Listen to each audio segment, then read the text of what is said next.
Welcome, everyone, to the Four Post Massacre Podcast. I'm, of course, your host. You can simply call me Zaya. With me tonight is my ever so colorful co-host.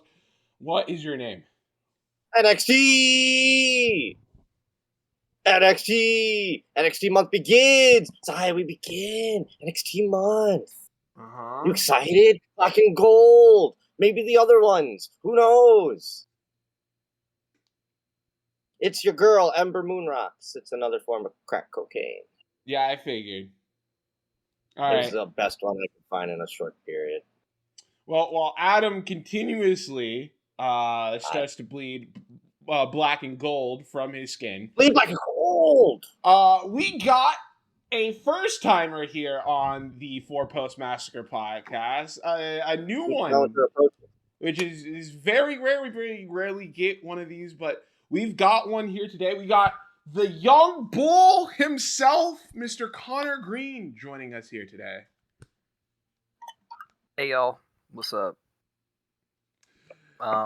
If you guys don't know who I am, I'm the guy behind Vigilant Pro Wrestling. Currently a college student. I've not really talked to anyone in here besides in this group anyway, besides like a few people, so it's nice to branch out and stuff. All right, very happy to have you here on the pod to talk about some fucking pro wrestling. But speaking of pro wrestling, I usually ask this of all first-time guests. When would you say you got started watching pro wrestling? When did you start becoming a fan of it? And are you still into it as much as you used to be? So, I actually remember, I have the exact memory. So I was about 8, 7, and like, you know, I went from like hyperfixation. So I went from like Thomas Train to Cars to NASCAR, and then the one hyperfixation, pro wrestling, my stepfather showed me a match of Jeff Hardy and John Cena on Raw in 2008, and I became hooked. And that is why Jeff Hardy is my favorite wrestler. And I get to meet him actually next weekend, so I'm super fucking happy about that. That's awesome. Yeah, I get to meet him, Matt, and Steen. So I'm super excited about that.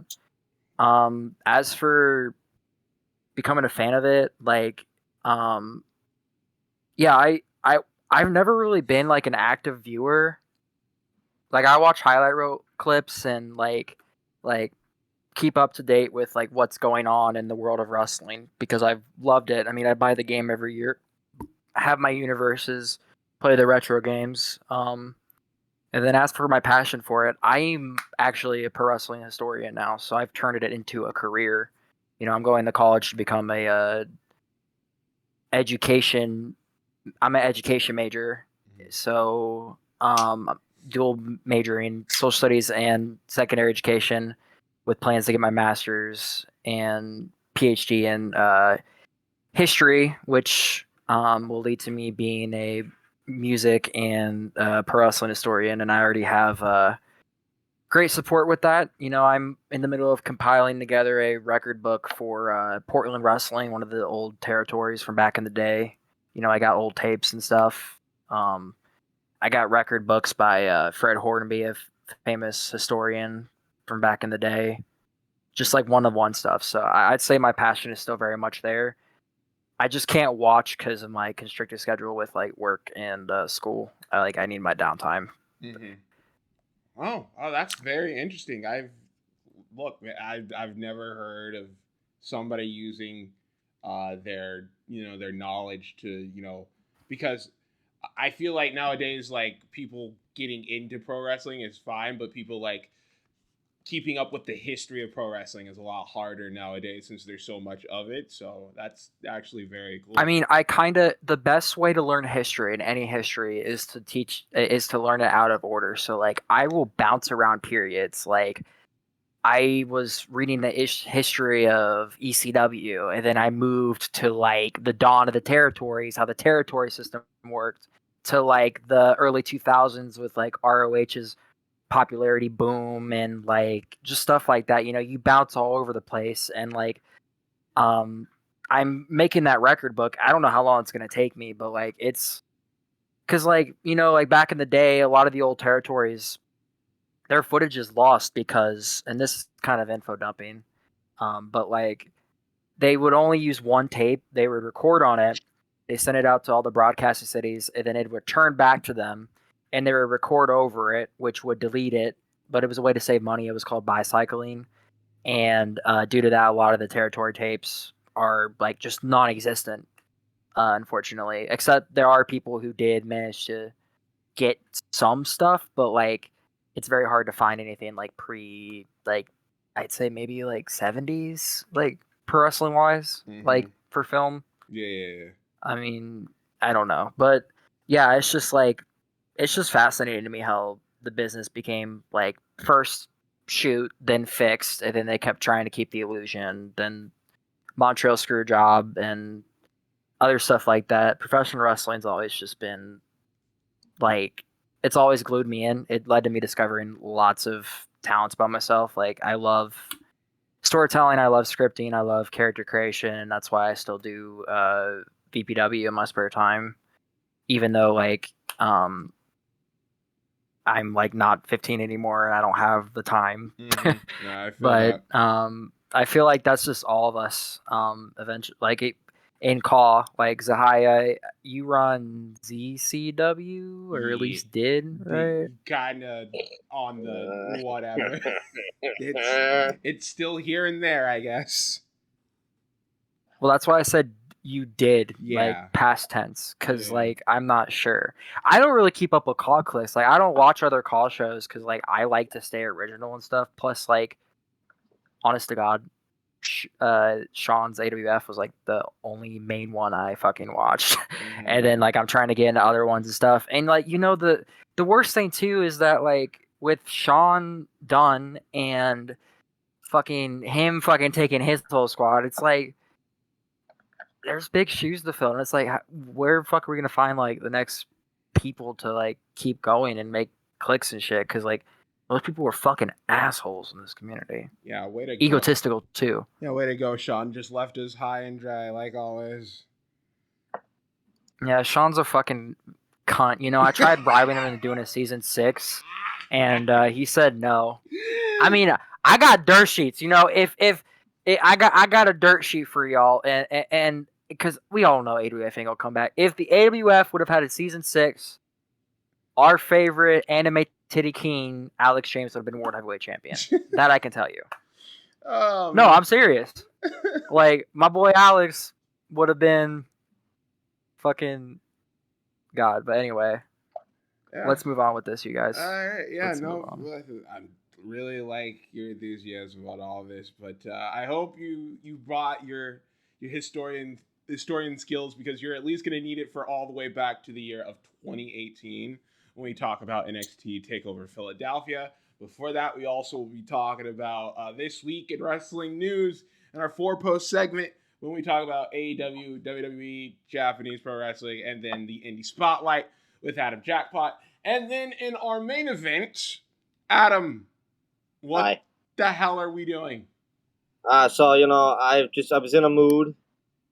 I was trying to find something. I wanted to do a tournament with Connor. And, like I said, I always try to, connect the guests or something to the game. But Connor's new here, so, free ball it. We're doing a tournament. Top 32 John Cena matches. What's the best John Cena match of all time? Oh, very interesting. All right. Well, that comes later. Let's just get right into it. Let's get into our Four Post segment, and let's get into AEW, who are currently in their we're running the 2300 arena in Philadelphia for like the next 2 weeks. Is it?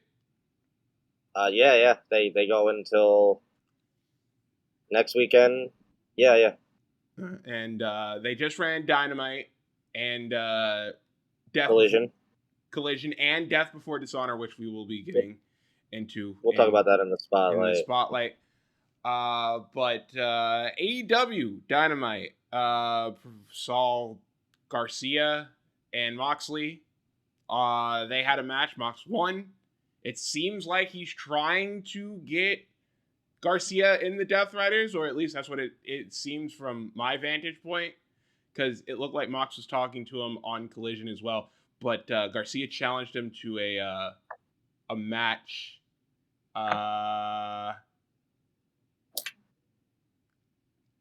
Next week on Collision. So yes, because on Collision it started the show with Garcia against Blake Christian, and Mox showed up, whispered something in his ear, and then he cut the promo afterwards. So, interesting. And now Gabe Kidd is also pretty much working the Takeshita run, except he doesn't have the contract because he's now a member of the Death Riders permanent.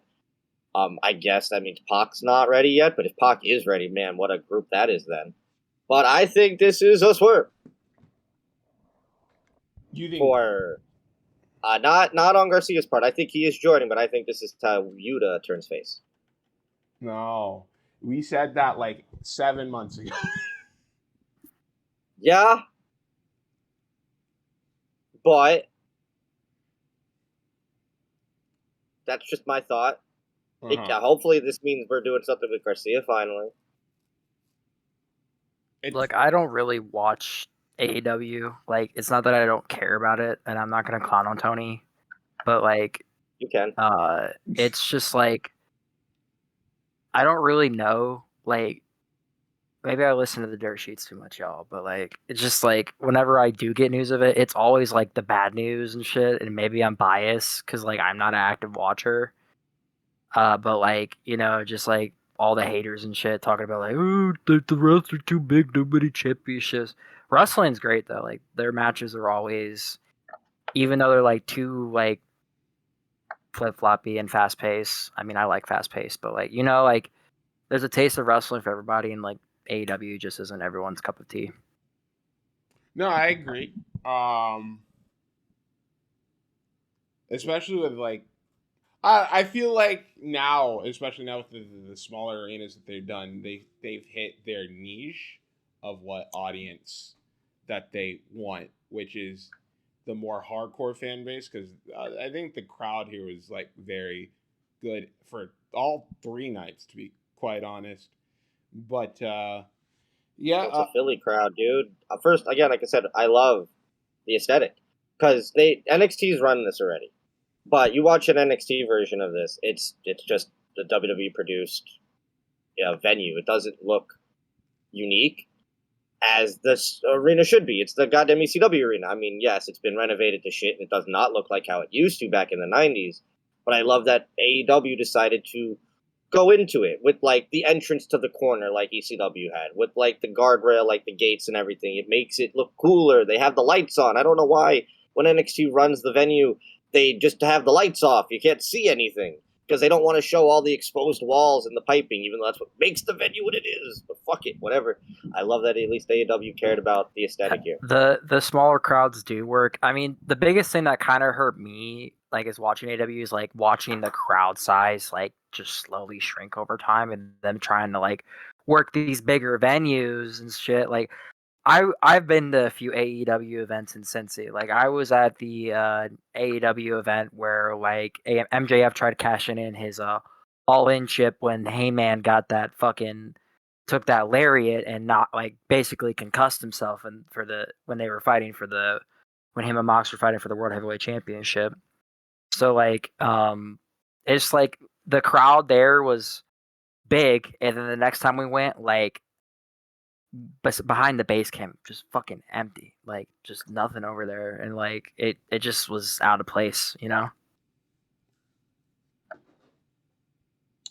Not their fault though. I mean, they're running like the venue they run now is a music center. They run the Andrew J. Brady Center in Cincy now, which is way better.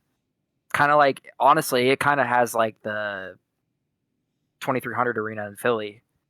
So smaller arenas was the best move for AEW.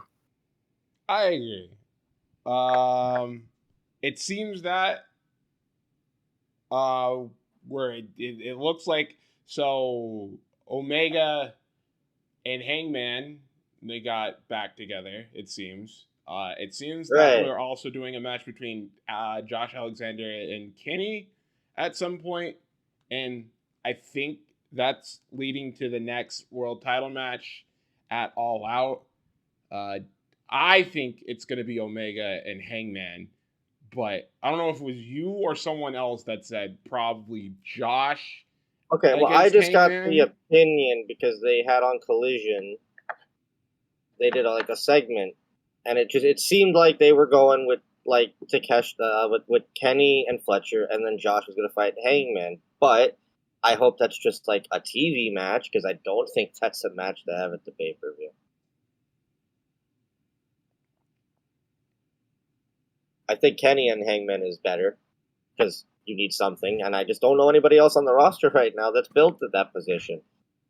It's kind of what happens when all like 6 of your top guys go out with an injury at the same time. I feel like that's a big issue with a lot of promotions right now. Like New Japan hasn't really built any new like talents, at least from what I remember. Same with the Fed, like with Cena leaving and Roman on part-time and Punk like only having like not even that much more time left. And others like like the main eventers are like in their 40s, and like the Fed just focuses on them and the storylines are like condensed, so like they need to start building like the next stars. I've gone over my issues with like New Japan and this like because they've got so many talented young dudes right now, but we refuse to officially push the button on any of them. And like everybody else has their like assortment of talents, but like because it's usually only they usually rely on Okada, right? Like they rely on Okada and Tanahashi. Yes, right. Those like they just rely on those two. Like last 10 years. Yeah, they were in case of emergency break glass at all times, but they don't have that because Tana's added. Well, Tana's going to be the president going forward, and Okada's just not there. So really need something going there. But as far as AEW is concerned, everything else is like we're still building up to the women's War Games match or Blood and Guts, whatever you call it. Claudio and Darby had a sick ass Falls Count Anywhere match. I assume Darby and Moxley will have some type of match at All Out. And we're gonna get Evil Hologram. We're finally getting the El Clon that was built up finally like a year ago, and we're finally doing it here. I'm excited. I am too. I've been waiting for this fucking thing. But other than that, that's about it for AEW on my end. Unless they had their worst overall, their second worst, not rating, but their the other. I forget what the other one is called. Yeah, not whatever. Okay, whatever. Move on. Okay. Fed Paris. Clash in Paris. Paris. You watch now this I do know a lot about. I heard the show. I wasn't watching. I think Carol was watching, and he was giving like his updates. And from between him and the few things on Twitter, I heard not great. So what I heard, basically, the atmosphere for the show, fantastic. Yeah, well, France, obviously, they knew what they were doing. But I guess I right off the bat, John was also watching. Messaged in the chat. He went 53-minute opening segment, and that was just the Braun and Roman Reigns spot. And I went, oh, geez. And then after that, it was like the Wyatts and the Street Profits had a match because they had a promotion with Borderlands, and the Wyatts won. The entrance was awesome. They sang Shatter. I got teary-eyed. And then the Becky and Nikki match, just all of a sudden, Twitter was just... And then I saw it, a bit Nikki just botching like a crazy woman. Oh, well, by the way... Didn't she, like, I don't think she had that much, like, training before, like, even going she hasn't been back. And this also feels like a match that got thrown on last second because of the Naomi match not making it on the card. I feel Yeah, like maybe they were if you're saving this. you can't as a wrestler, you can't take. I don't even remember the last time she had a fucking match. Like what at Evolution, like the last one they did, not the Battle recent Royal. one. Her last match was her against Chelsea Greene, which was like 6 weeks ago. There you go. No, like before she came back. Like, oh, it might have been the Ronda match. It was a it was a Rumble. The Ronda match was the last time, right? Last singles match. Yeah. fucking Ronda hasn't been there in fucking forever. Jesus, that goes to show you. So it's like she's not even like she ain't even shaking off the ring rust yet. So like I've not seen the match, but like I could imagine, like you gotta A very badly missed Enziguri. Very badly missed. Dude, it's fair, dude. It's you can't even. So yeah, at that point, I heard, all right, well, show's kind of doing what it's doing. And then I was on the bus. I was going into the city. I went, all right, let me put it on, see what's going on. So I watched. The only match I saw on the show was Rusev and Sheamus. It was a fun little WWE hardcore match. The finish was cool. He put him in the accolade, but with the shillelagh across his mouth. But then I went, all right, but what does this do for anyone? Doesn't really matter. And I also saw a different hardcore match this past week that blew this one out of the water, which I can't believe I'm going to praise later. And then I heard Cena and Logan Paul went like almost 30 minutes for some reason. Cena hitting the end of the day was out of pocket, though. Yeah, and so that turns, and he hits the Styles Clash, which we found out the reason he hit the Styles Clash is because Cena said... He hit the damn Styles Clash? What the fuck, Cena? Yeah. He explained the 5 moves of doom, y'all. The reason he's doing those moves is because he's going to give tribute to the moves of people he knows he won't be able to wrestle on this run because there's just not enough time left. Of course, we don't have enough time for AJ Styles. We have to make room for Logan Paul like 2-3 times and Brock Lesnar. Okay, since we're on the topic of Cena, fuck The Rock and fuck Travis Scott and just fuck them both. I hate Dwayne Johnson. He fucked Cena's heel run up and wasted half of Cena's last run, so fuck them both. They are fucking cancer. Sorry, I know that's extreme, but it's like, I love Cena, and like, it pisses me off that like his first half of his last run was like just derailed by Dwayne Johnson's bullshit of like not committing and fucking shit up. Not just him. There were multiple people at fault. They didn't have a plan. They went into it without a plan, continued to go through it without a plan, and look at what happened. Just a complete waste of time. Fucked up Cena's last run. At least we got that what if. Like, at least like that the heel turn itself, fucking fantastic. The acting by Cena, the face change and shit. Like, the beginning was okay. The promo work wasn't even the problem. It's just that like there was no fucking sense of direction, and they pushed it up purely based off shock value. And also, like, what the fuck does Travis Scott have to do with this? He's a fucking musician. Well, they're never... Like, Cody didn't even give him his receipt back, and that, He's never gonna get that receipt. He's never gonna be brought up ever again by this company. The 2 best matches of this retirement run have been Cody and Logan Paul. Well, because Logan Paul is... Logan Paul, he repping Ohio, but, like, him and his brother are fucking pieces of shit. I would not want I don't like him. Yeah. Like, he's athletic, Logan's I'll great give him in that. the ring. Like, I think Logan has a better buckshot than Hangman. I don't know. I mean, I don't know. I've not done a side-by-side comparison just based off the clips I've seen. So, like, I have to do a side-by-side. That take might not be accurately true. No. What? I could go into the reasons why it's not, but look, at least I'm not like dying on that hill. I'm able to admit that. No, like, I need to see it. But you know. But then the main event of the show. Okay, yeah, go ahead. I don't want to talk about. Sorry, I don't want to talk about Cena. This whole depressing ass run. Zahaya, you might not want to talk about Cena, but I get to talk about something else. Oh, for fuck's sake! I just remembered. Fatal 4-Way of the show happens. I don't know what the hell is going on, but I get added in a Facebook chat by Carol. I think there's a chance, 100% chance, your girl's coming back. And I went, what? And I go on Twitter, and I find out CM Punk loses another chance at becoming World Heavyweight Champ because he gets he gets low blowed in the dick by Becky Lynch. I need my AJ Lee. I need my girly pop. I need her back. I fucking need her.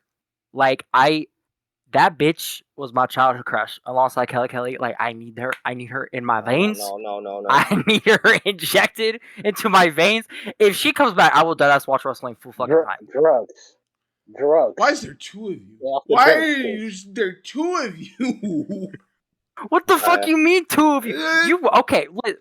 Both of you. You shut your damn mouth. Look, AJ is fine as fuck. I like AJ, but both of you having an obsession with this fucking woman is how? I don't have an okay, correction. I don't have a goddamn obsession. I just like her. There's a difference. I don't know what Mr. Potfather over there does, but like me, I just passionate about this entire thing. You're not helping. All I'm saying is, you guys got your CM Punk return. Let me have it. Oh my god, you're gonna cry, and then I'm gonna have to deal with you crying. Look. You want a woman wrestle I obsess over, y'all? Rhea Ripley, my mommy, bro. On fucking God. I knew that was coming. I knew that was coming. You can't go wrong with Mama Ripley, bro. Hey, on fucking God. God, you're obsessed. Like an entire airport in Paris is obsessed, apparently. Oh, bro, when you got mommy issues, Rhea Ripley is there to support you. On God. Let's not get French airport obsessed with Rhea. Because that was pretty wild. John was the leader of that. Anyway. John! Damn you, John. But yeah, it looks like you're finally getting what you wanted. Or both of you are getting what you wanted. I've waited. Yeah, you did. I deserve it. You don't deserve nothing. True. I agree. Wow, my own host going against me. That was the show, right? Because I know after that was pretty much they did a follow up on that with Becky and Punk doing a promo, and he just pretty much said, "She's coming, she's fucking coming, and we're gonna do."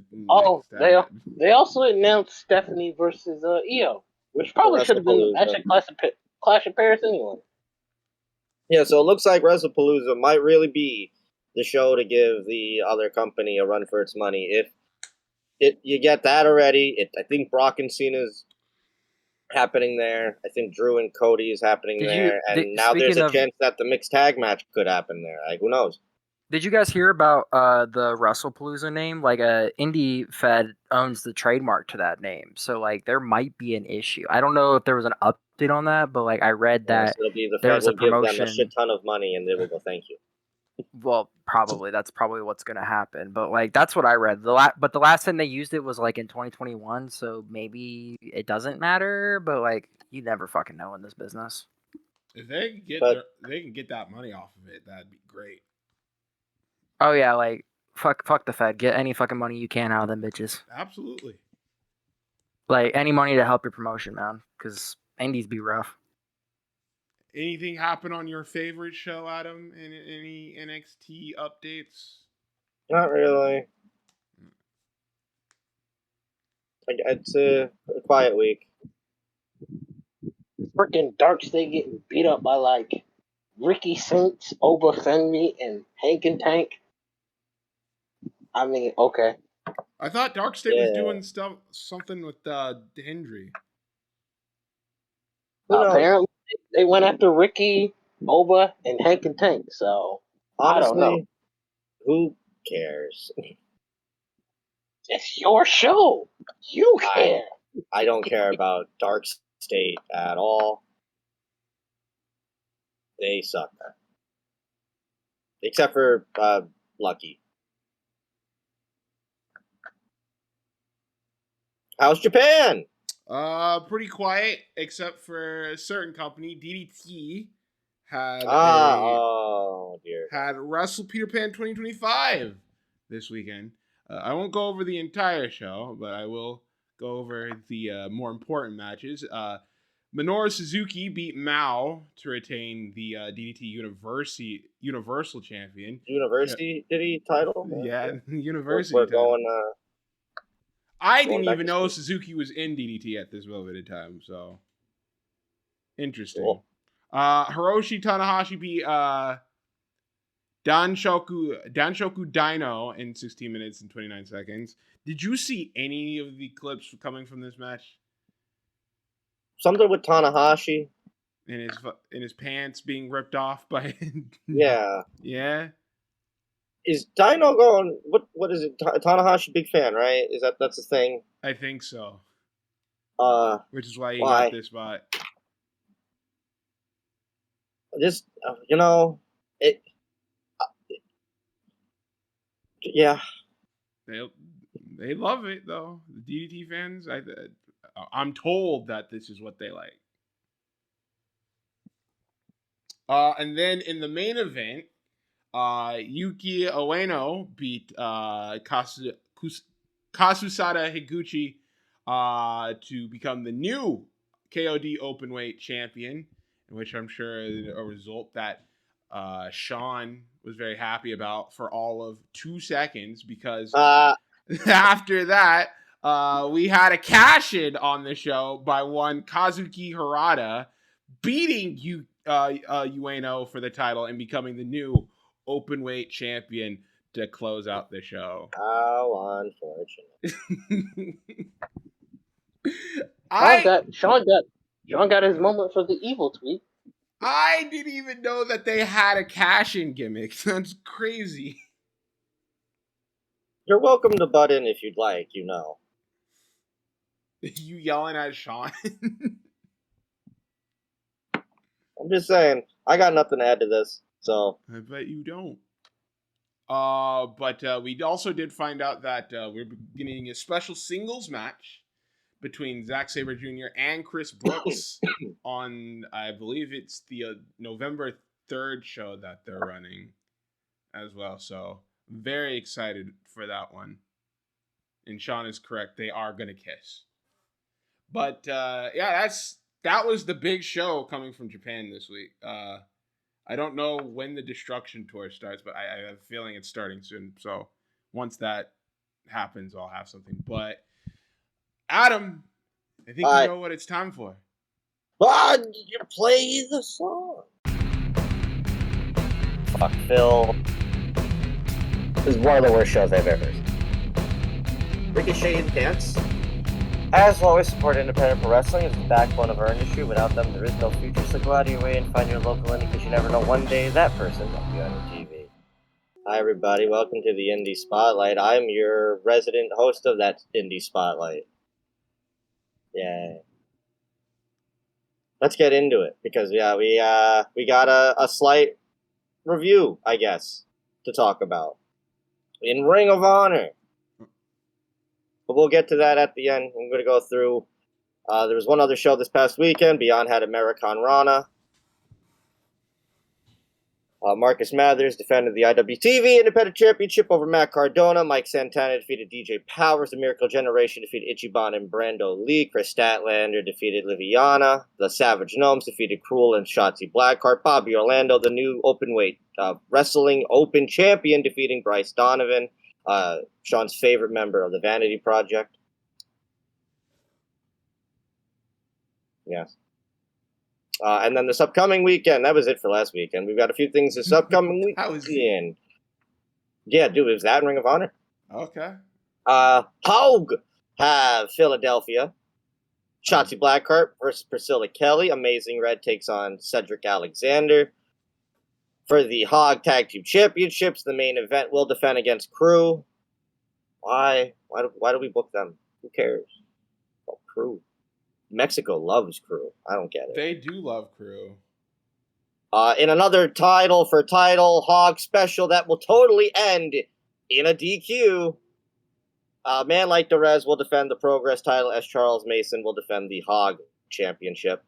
The Man like Derez just got the belt. Hog do this every few months, bro. Every few months, every show. No, there's no clean finish. And then in the main event, Bully Ray will defend the Crown Jewel Championship against Zilla Fatu. That will also not have a clean finish. Yeah, probably not. No, you're right. West Coast Pro have God called in sick today. True. It's a great name.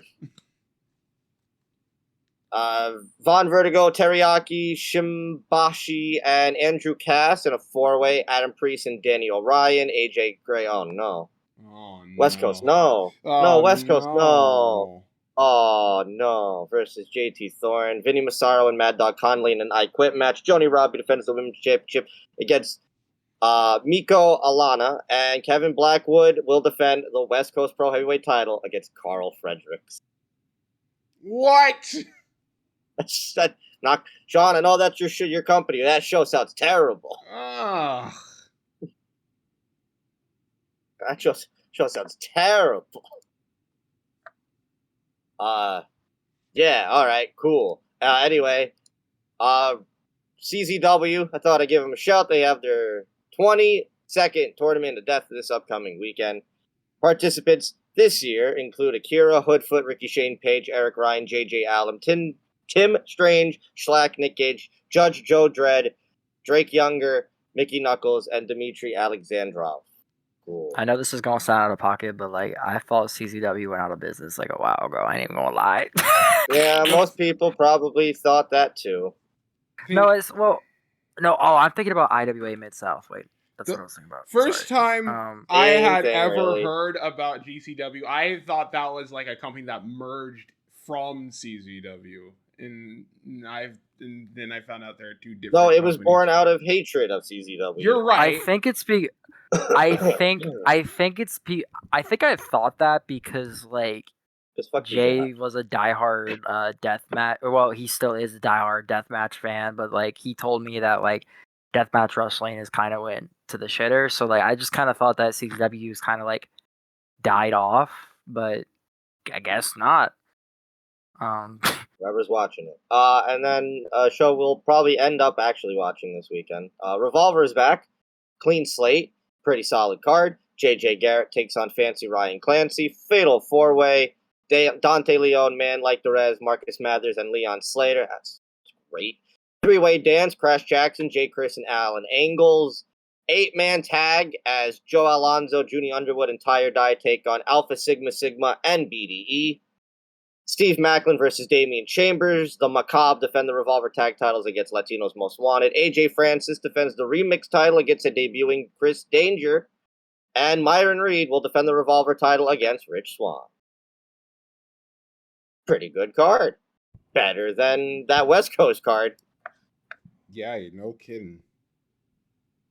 And then, so Ring of Honor had a show this past weekend. But I also heard that, Josh, you wanted to mention something? Yes, I've been keeping tabs on the Raja Stu thing. Cool, we'll do that first. Okay, so Rampage has been seen making a few statements, some of which were kind of stuff that was a bit obvious, but basic thing he pointed out how Stu was no innocent party in the situation for hitting his son on the head with a beer can, and to that I'd say that's kind of obvious, but it doesn't justify what exactly happened. And it was kind of a lot of pointing the finger at Stu and not a lot of maybe my son went too far. So that's been a pleasant experience to read. The investigation is still ongoing at this point. I don't expect it to be a good thing for Raja, though. Also, I think it was the day after we did the show, there was the Doug Malo, the Epic interview that's on YouTube. Go listen to it. It's really good. And AJ... That man does not hold back. And AJ Mana has been fired. Yep, he is no longer going to be appearing in Not And Safe. decided to take it out and blame the people for saying that they they oversold it. It was too overblown. It wasn't what he really meant, even though there's clear footage. But he claimed to say that he was in character. Yeah, my ass. A load of bullcrap coming from a guy who brought in Raja, kind of knowing the temperament he has, and just kind of let everything go. You could have stopped a lot of this stuff, but no, you didn't.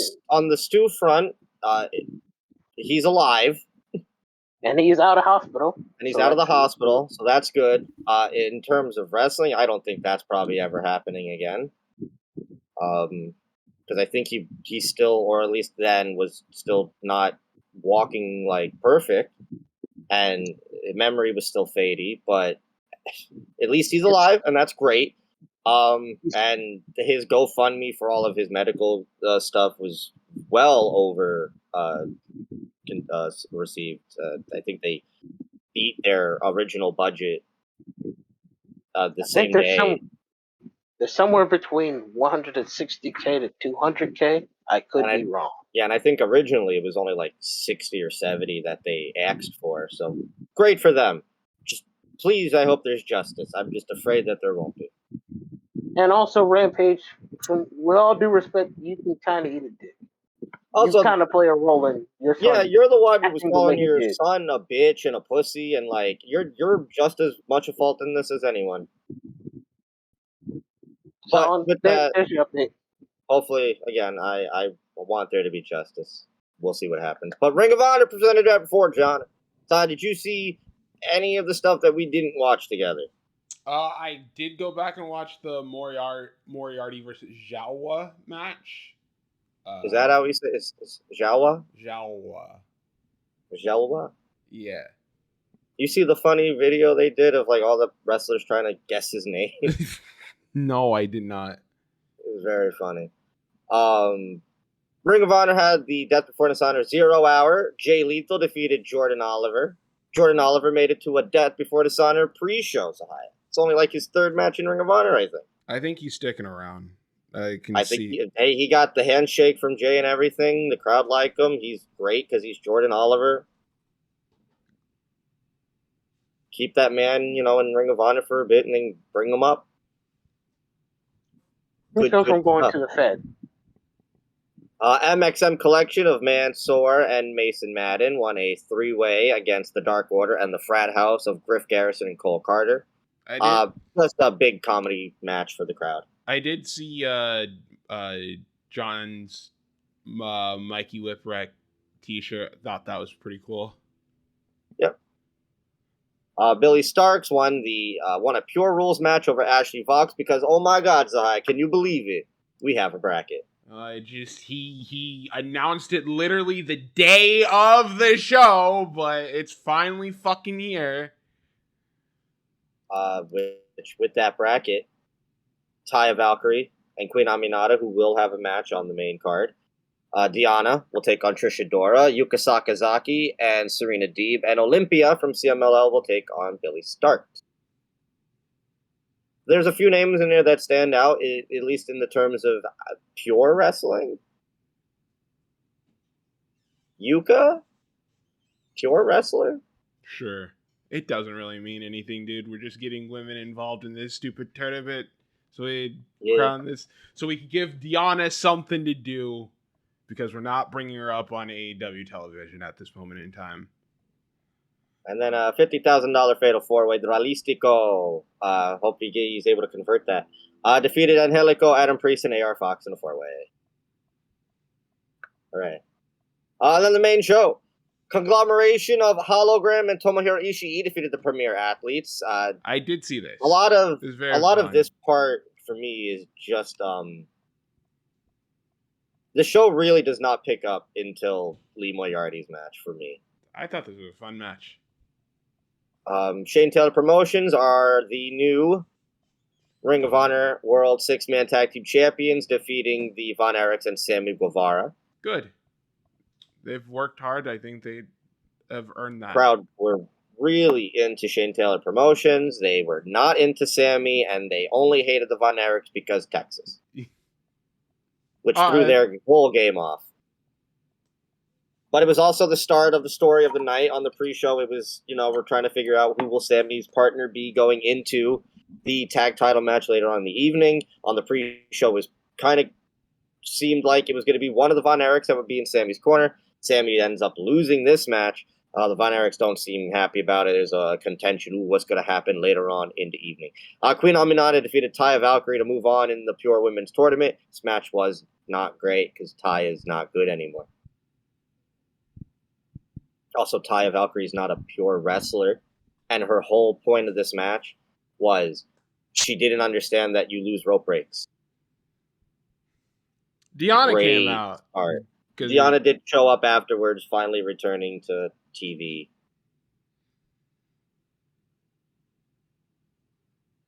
Deanna should win the whole thing. She probably will. I didn't know that they had a team name, but Lee Johnson and Blake Christian of The Swirl. What the fuck? Because, chocolate and vanilla ice cream, because he's the vanilla baby. Oh. So they're called... How's it not racist? Yeah, that's what I'm saying. Great question. How's that not racist? That's like fucking... Oh my god, that's... Just call them Ebony and Ivory at this point. Why not? Shit, you could just fucking come up with a straight up racist name. Anyway, moving on. They defeated the returning Kingdom. They're back after being gone. And they lost. Damn. Ripping the And now the show actually finally starts. I mean, that was a great 2-hour pre-show. Lee Moriarty defended the Pure title against Zhao. He's officially the longest reigning Pure champion in Ring of Honor history of 1 year. This is a fantastic match. I fucking love it. This is very good. Dude, I like this Zhao guy. Zhao is very good. Moriarty is amazing, as always. And, yeah, good stuff. Celebrated with Shane Taylor Promotions. They're died. Look, like them or not, they've never complained. There's a shot that maybe Trish Adora wins the belt if they want to do the whole group's got all the belts thing. Yeah, why not? But she's fighting Deanna, so I don't know. Yeah. I can't believe it. But Zahaya watched this, right? Were you watching this with us? I was. Yeah. I have to officially, after months of putting this man down, turn face and say, Paul Walter Hauser, you are a wrestler. Put some respect on my man Paul Walter Hauser's name, motherfucker. I had so little expectation. And holy shit, the minute he bladed, I went, well, that's different for a celebrity. Because I can't remember a celebrity who's ever bladed. It wasn't just that it was a blade job. It was a very good blade job. It wasn't like a small little cut. It was like, oh no, he's bleeding. He's actually... Because his whole thing going into it, and even afterwards, was he wanted to give in his words, his pound of flesh to wrestling to show that he wanted to actually be a part of it. And you know what? It caps off. I never thought I'd sit here and say that, because then also outside of that, this match had no right to be as fun and entertaining and fucking ridiculous as it did. Table spots, thumbtack spots, glass spots, hook spot. Apparently Hook and Paul Walter Hauser are buds. Yeah, he took out Aaron Solo, who was in this match as well. In the end, he took an RKO through a table with glass. Damn. I can't act. Dropped album. I can't act for anything better in a celebrity match than what I got here. I tip my hat. I'm a fan. Yeah, no, it was awesome. And also, honestly, tip hat to the greatest celebrity worker of all time, QT Marshall. He knows what he's doing. Between the Big Boom AJ stuff, he just gets it. So good for QT. Credit to that. ROH Tag Team Championships. The match was fine, but it was mostly about the story coming out of it as a new member of LFI. It's Sammy Guevara, who picked Roosh, returning to Ring of Honor And now they are now tag team champions, and LFI is one member stronger. Right. I think this is a great thing for Sammy and for LFI. It's good for Sammy. I don't know what it does for LFI. It might get them on TV because it's got Sammy in it now. Sure. And Tony likes Sammy. Exactly. Which means we get more Roosh and Mortos and Dralistico. Zahia sounded so unenthusiastic in that I response. don't fucking care about Sammy Guevara in the year of our Lord 2025. But it's not about Sammy, it's about the other three getting on TV. I mean, I don't give a fuck about Sammy either. I don't get the hype.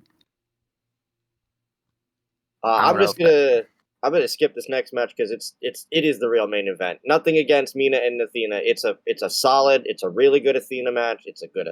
Might be Mina's best match in the Fed, but I just don't understand how you just because the show ends and the throughout the night I was saying there might be a reason this is the main event because randomly on the pre-show it's like, oh, the women's match is now the main event with like 3 minutes left before the show goes off the air, and then the show started with like a glitch, and well, it turns out that glitch ends up being the hologram clone on Collision. I thought it might have been a Dakota Kai debut, but no, Athena's just the main event, and it goes off the air.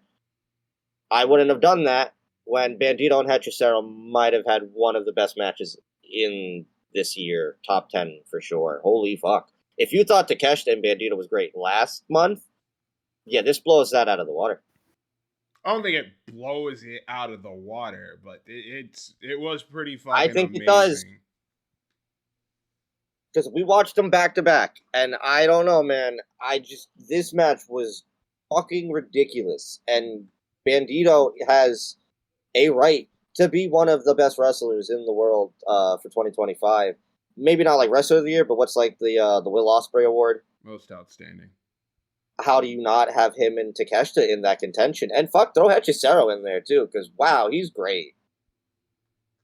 This match is so good. Just the amount of pure like upper body strength these guys have is ridiculous. Those like the Romero specials where they just pulled themselves up, and the transitions is. Do you have anything to say? The helicopter thing that Hechicero does where he tosses him to the outside and he just basically lands on top of Hechicero was pretty fucking gross. But other than that, the match was amazing. I didn't expect the match not to be amazing. This is kind of what it was on par because Bandito's amazing, Hechicero's amazing, and they gave him a lot of time to cook, and cook they did. If you're going to watch any match from last week, this is the match to watch. Second to QT and Paul Walter. Hauser. I can't believe it. But yeah, that's it for me. That's it for the Spotlight. All right. Well, with that being said, it is now time for our retro review with Connor. NXT Month begins. The black and the gold and the rainbow. And who knows what anybody will pick. No one's going to pick modern except for me. But it's cool. Connor, you're our first guest a part of NXT Month. You had the option to pick any of the takeovers. Why did you pick Takeover Philadelphia? Based off the card, I had to go back and look at the takeover cards because, like, there's some takeovers that are like really hit or miss. Like the early takeovers, smaller cards, not really big stories, but the Philadelphia one had a lot of good character, and that's why I decided to select it out of the list I was given. Have you seen it before this time watching for the retro? Honestly, no, because at that point in my life, I was still a kid, and my parents would not. Well, my grandparents did not want to fork the cash for like the network. Unfortunately, I'm gonna throw up in my mouth hearing that statement. I was a kid. Oh, it's 2018. Oh. Dude, I was 14. No, I get it. Yeah, I was 14, dude. Oh God, I'm gonna vomit. Anyway, well, with that, we'll get into it. Adam, we already. Never mind. We'll get into it when we get there. But before we get there, Culture Corner. We know what was happening in our neck of the woods in pro wrestling in 2018, but what about the start of 2018 for the rest of the world? So, Adam. Yeah. 2018 movies. What's going on? It's January. January fucking sucks. January is a dumping ground at this time. We do not have. It has not happened yet, which means January is not a profitable month yet. But sadly, what the fuck even came out in 2018? I can only remember like one movie, and that's Spider-Verse. Like, what movies came out in 2018? Spider-Verse came out in 2018. What the fuck? Yeah, Spider-Verse came out in December. I saw it in theaters, dude. I'm gonna throw up. Yeah, like fucking mental. Like that's the only movie I can think of. Like besides that one, like God, I can't. Sorry, Infinity War came out in 2018. Oh, that's true. That is true. Yeah, but not in January. January, we've got like fucking nothing. So I'll do my best. We've got the sequel to The Maze Runner. I didn't see either one. Neither did I. I've actually seen all three. As someone who I like it. I mean, there's some details they cut out from that were in the books that would have added more important context, but overall, great movie adaptations. Huh. All right, that. Yeah. As someone who's like a literature nerd. You ever see Den of Thieves? There was a sequel, like I think last year. It's a 50 Cent movie. No. Don't think I did. Yeah, exactly. The Commuter. It's another Liam Neeson on something trying to save people from something. Wow, this must be a fucking shitty bringing out. And Insidious 4. 4. The Last Key. This is the movie with the demon, and he's got a key for a nose, like a keyhole. You're fucking gotta joking. That I guess is why it's Insidious 4. That's it. That's all I fucking got. January sucks. All right. Well, hopefully video games... God, I would have had a better time in February. Video games and TV shows are doing a little bit better. Producer Josh! Josh Mole. What do you got for us? Please tell me it's better than my neck of the woods. Oh, no. Dear Lord, we are in a really, really tough time period because 2018 had a lot of controversies going on. A lot of people getting arrested for stuff, a lot of allegations, and a lot of mediocre TV. I'm not going to lie to you. It's looking kind of rough. The best I can give you is Love and Hip Hop Miami. I mean, speaking of hip hop, you know, like we can talk about like one of the most controversial deaths of like one of the saddest deaths of 2018, that being XXX Tentacion and I'm gonna leave that for another day. He did die in 2018. Wow, that's crazy. He died almost 10 years. Yeah, it's been 7 years at this point. Fucking hell. He died June 18th, 2018.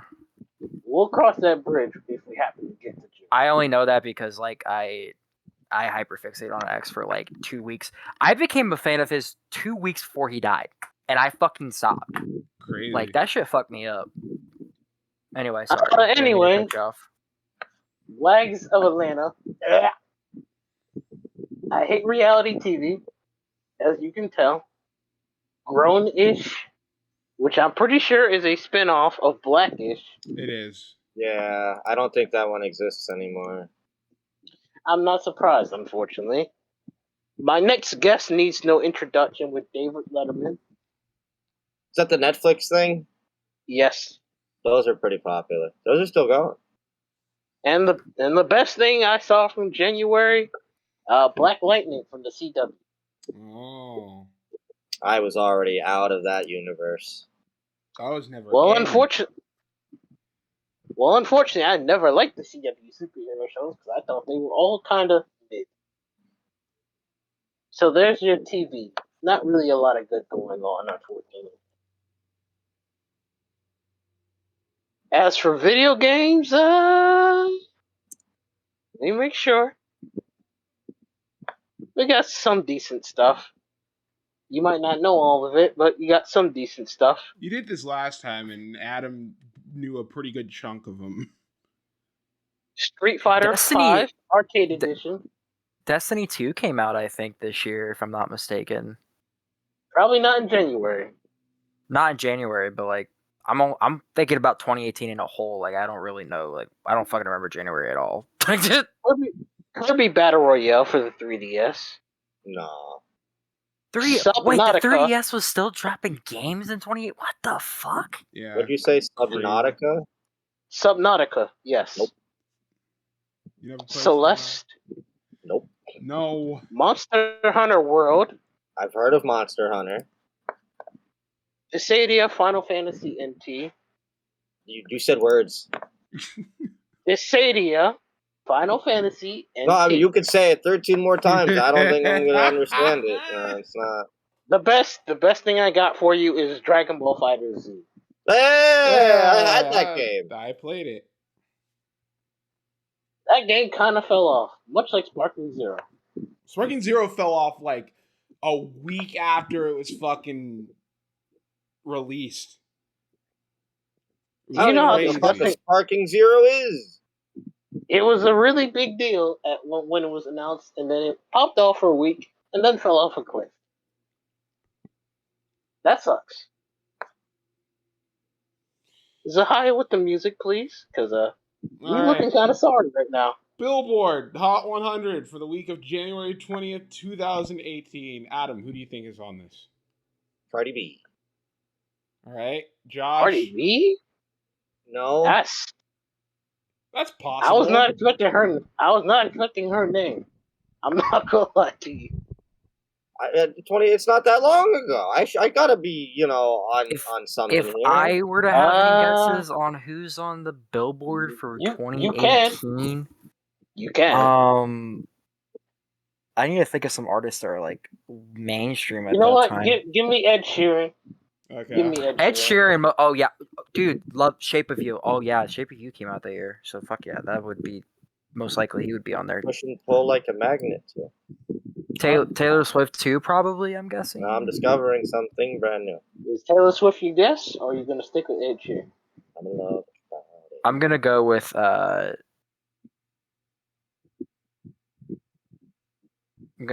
Sheeran. All right. Well, this is the Billboard Hot 100 Top 10. At number 10, we got Motorsport by Migos, Nicki Minaj, and Cardi B. Oh, okay. All right. I'm just not featuring her. At number 9, we got Filthy by Justin Timberlake. I don't even know that one. Nah, I got nothing for you. At number 8, we got Too Good at Goodbyes by Sam Smith. He's still here. Like, literally, he's still around. You seem upset about that. At number 7, we got Bad at Love by Halsey. The only reason I know Halsey is because Eminem mentioned her in the diss track to MGK. She does the acting now. And she did that one song with the Chainsmokers. Yep. At number 6, we got Thunder by Imagine Dragons. Thunder. You're a thunder. We've heard the song at least 50 different times during the past Pretty annoying. years. At number 5, we got No Limit by G-Eazy featuring A$AP Rocky and Cardi B. Holy shit, I'm here again. But where is her actual song? At number 4, we got Rockstar by Post Malone featuring 21 Savage. Damn, that did surprised. come out that year. I forgot that. I'm not surprised that song was that popular. At number 3, we got Finesse by Bruno Mars and, you guessed it, Cardi B. Oh my god, I'm back again. Out here dripping in Finesse. At number 2, we got Havana by Camila Cabello featuring Young Thug. And at number 1, we got Perfect by Ed Sheeran. So, not the song I was expecting. I do not like. I think I win. This bill. You got her on there like 3 different times. So, I mean, I did say Ed Sheeran. Connor got the number one. So Josh and Connor did get number 1 spot. So, I think it. Yeah, but what 1 over 3? No, Still, having the number 1. Okay, first off, most of the songs weren't even hers, bitch. We got Ed Sheeran. It was actually his song. He's got a point. Damn. She was a feature. Those were features, not actual songs. So her bitch ass is piggybacking off of others. He kind of eats yourself. I'm not gonna lie. No. He kind of eats you. That was the Culture Corner. So we go back over to wrestling. And before we go over to Takeover Philadelphia, Adam. Lord have mercy. Did he really? You might want to. Did he leave? Did he mute himself? Yes. Motherfucker. Yes, he definitely. He's gonna. All right. Now that we are done with our Culture Corner, we'll go back to NXT. But before then, Adam. Yes, there you go. Do you have time for Beyond Wrestling? I do, but Adam. No. Do you have time for New Japan Pro Wrestling? Yeah. Specifically, something different. New Japan Pro Wrestling, the new beginning in Sapporo in 2018. I picked these ones for one specific reason, because it took place the exact same day as Takeover Philadelphia. So I felt like it was necessary to talk about here on the show. Mainly because I watched it live. On this show, we had the Katsuya Kitamura 7-match trial. Second match, Michael Elgin beat Kitamura in 8 minutes and 4 seconds. Rest in peace to Kitamura, by the way. Missed that motherfucker daily. 10-man tag team match. Tenzan, Liger, Kushida, Nakanishi, and Tiger Mask beat Suzuki-gun of Desperado, Taichi, Taka, Azuka, and Kanemaru in 8 minutes, 6 seconds. Chaos of Ishii and Yano beat Bullet Club of Chase Owens and Yujiro Takahashi in 7 minutes. Your favorite wrestler. Oh, God. Never open weight 6-man tag team title match. Bullet Club of Fale, Tamatanga, and Tongaloa retain their titles against Taguchi, Hanare, and Makabe in 9 minutes, 15 seconds. Bullet Club of Cody, Hangman Page, and Marty Skrull beat David Finlay, Juice Robinson, and Kota Ibushi in 10 minutes and 41 seconds. Finn Juice? Yep. And Ibushi. LIJ of Hiromu and Naito beat Chaos of Will Ospreay and Yoshihashi in 11 minutes, 19 seconds. You don't say. Chaos of Gato, Goto, and Okada beat LIJ of Bushi, Evil, and Sonata in 11 minutes, 52 seconds. Bullet Club of Omega, the Elite of Omega, Matt Jackson, and Nick Jackson beat Chaos of Jay White, Sho, and Yo in 10 minutes and 53 seconds. And then in the main event for the IWGP Intercontinental Championship, Minoru Suzuki beat Hiroshi Tanahashi to become the new IC champion in 32 minutes, 28 seconds. This match is amazing, although Adam would hate it because he would be forced to watch Tanahashi sell for like 20 minutes. That sounds terrible.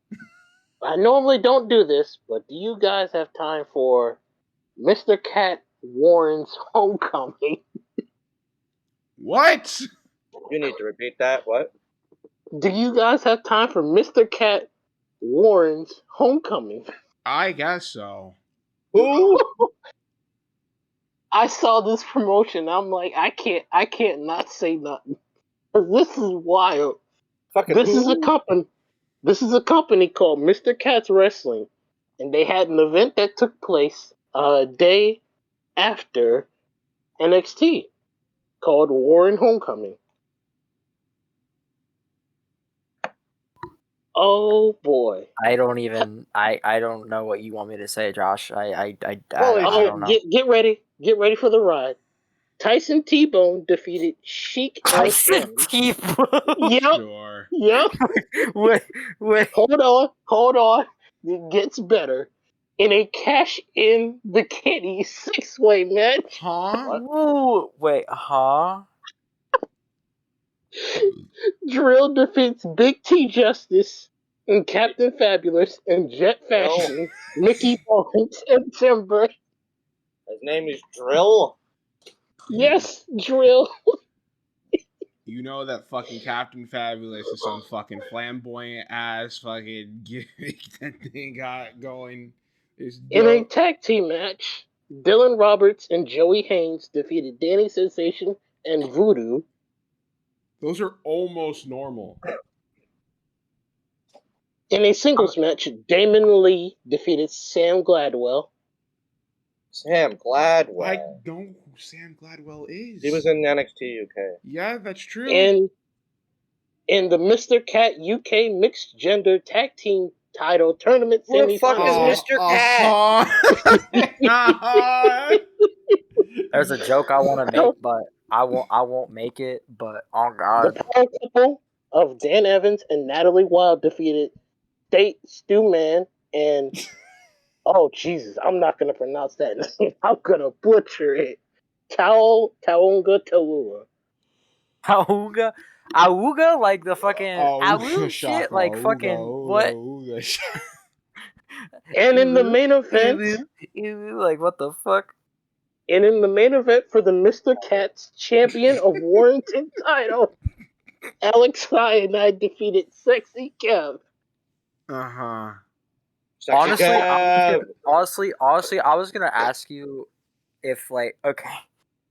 So I don't know if you guys know this. This is completely out of pocket, but like I was on YouTube the other day, and I got a recommended video, and there's this black wrestler who has a Undertaker gimmick. And his name, we've talked about that before. Oh, you have? Okay, well, I can't say his name. Obviously, his nickname is the Soul Taker. But I was about to ask you, like, is this motherfucker on this card? Like, what the fuck? No, he is not. But I just saw this show, and I could not be silent. Adam, please proceed, because I know this ain't winning. You are. It's winning in my heart, I'll tell you that much. Mr. Cat's Wrestling. Holy shit. What's happening in Beyond? I need to know who Mr. Cat is, and I need to figure it out now. Like, is this the Cat Returns from Studio Ghibli? Like, the fuck? But, Zahaya, you ask, and you shall receive. Beyond Wrestling has Spirit of 76. Powerbomb TV, which eventually would become the Independent Pro Wrestling TV title. Jonathan Gresham, accompanied by Stokely Hathaway and Maxwell Jacob Friedman, defeats Mike Quackenbush. What in the fuck? Oh, trust me. Tournament for tomorrow, 2018 semifinals Scramble. Maxwell Jacob Friedman, accompanied by Stokely Hathaway, defeats Brandon Watts, Damian Smith, Jay Freddy, Josh Briggs, and Mike Verna, accompanied by Dan Barry. John Silver defeats Lufisto. The Amityville Project of Dan Barry, Rex Lawless, and Ryan Gallion, accompanied by Mike Verna, defeat Bill Carr, Brian Cage, and Kyle the Beast. What happened to Kyle the Beast? Joey Janela, accompanied by Penelope Ford, when they were still... Did you hear Joey and Megan got back together? They broke up and got back together? Yes. Okay, sure. All within like a month and a half. Joey Janela with Penelope Ford defeats Chris Dickinson. Yeah. Ew. Martin Stone, also known as Danny Burch, defeats Flip Gordon. Yay. Orange Cassidy defeats Swoggle. Oh my god. LAX, Ortiz, and Santana defeat Wheeler Yuta and Tracy Williams. Okay. AR Fox defeats Tessa Blanchard. Okay. And David Starr defeats Matt Riddle in the main event. Oh, jeez, bro. Yeah. A lot of canceled talent on this show. No fucking kidding. Matt, Dave, Tessa. All right, Connor. Flip, Chris Dickinson, Mike Quackenbush. Right, we should have canceled Jonathan Gresham for being small. All right, Connor, between... Lufisto. Shut up! Between Beyond New Japan, NXT, or Mr. Cat's whatever the fuck. I want to watch that one. What show are you going for here? Probably NXT. Fuck the cat returned. Whatever the fuck that bullshit is. Actually, you know what? Actually, no, I'm not putting us through that. I think I'd rather kill myself. Yeah, Let's just watch NXT. Yeah, fucking, I'm also going in NXT at this one. So that I'm picking the cat. I bet you are. So that's better question. Josh, where the fuck did you find this fucking cat pussy show or whatever the fuck it is? Whoa. Cage Match. Yeah, Cage Match is your friend. Cage Match is a whole archive of crazy shows. That one was just so crazy, I could not be silent. all right. But now that we've got everything out of the way, let's get into it. NXT Takeover Philadelphia. And Philadelphia. we started off with Paul Heyman pretty much doing what? I gotta give the info drop. On what? NXT Takeover Philadelphia, live from the Wells Fargo Center in Philadelphia, Pennsylvania. Sadly, I don't have an attendance record. Cage Match don't got it. Okay, but you couldn't let me go through the fucking video package first? Yeah, Paul Heyman, Philadelphia, guess what that means? ECW. Yeah, pretty much now and forever. We love us some ECW, guys.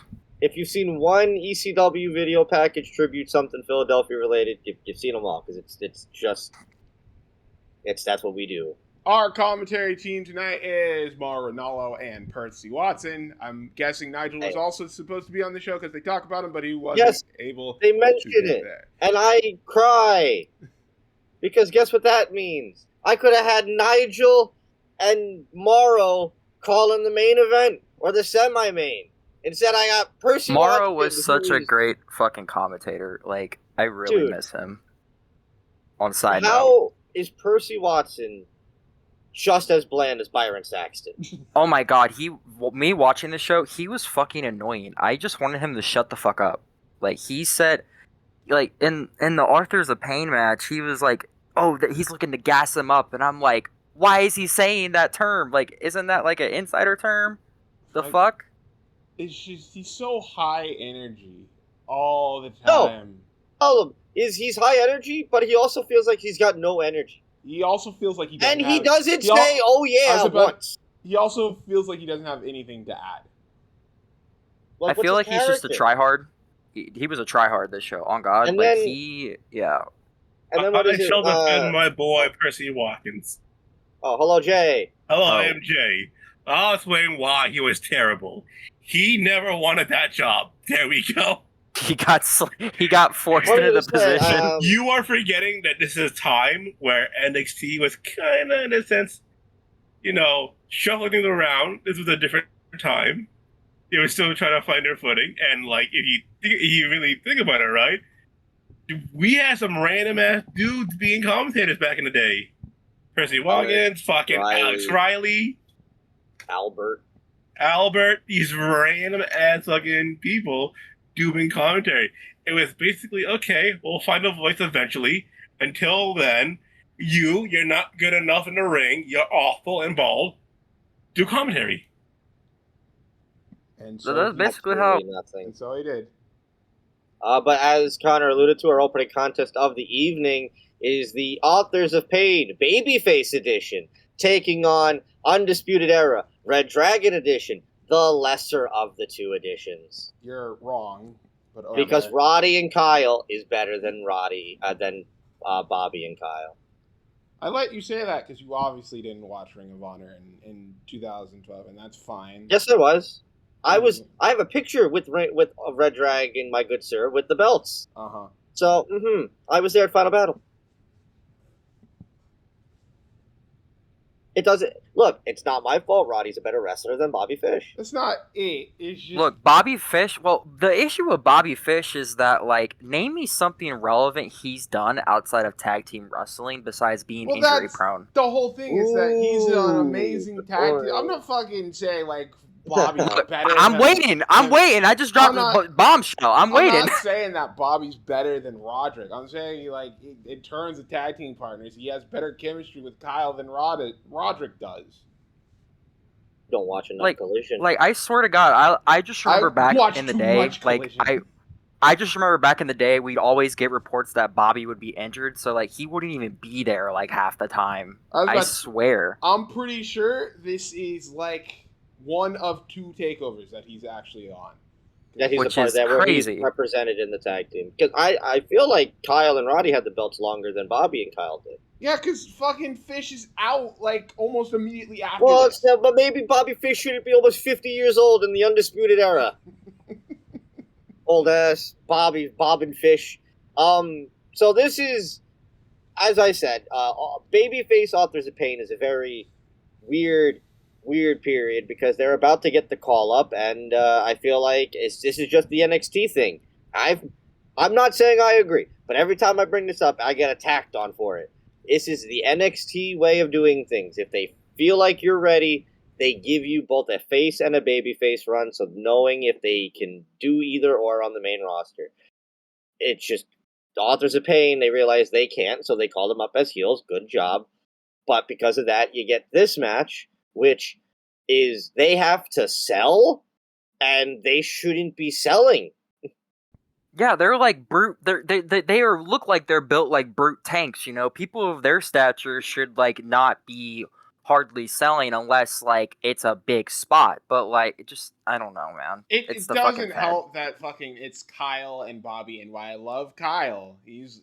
They're legitimately like 5'9", probably like like you can't tell me they're going to be able to lift them or have the brute strength to knock them back. I mean, Kyle's a technician. Like in this matchup, he's locking in a lot of maneuvers, working on the leg and stuff, and doing lots of kicks and stuff. But like, you can't fucking tell me he's got like the kicking power to knock over them. Like I'm actually forgetting what. Yeah, I forgot their names. Holy shit.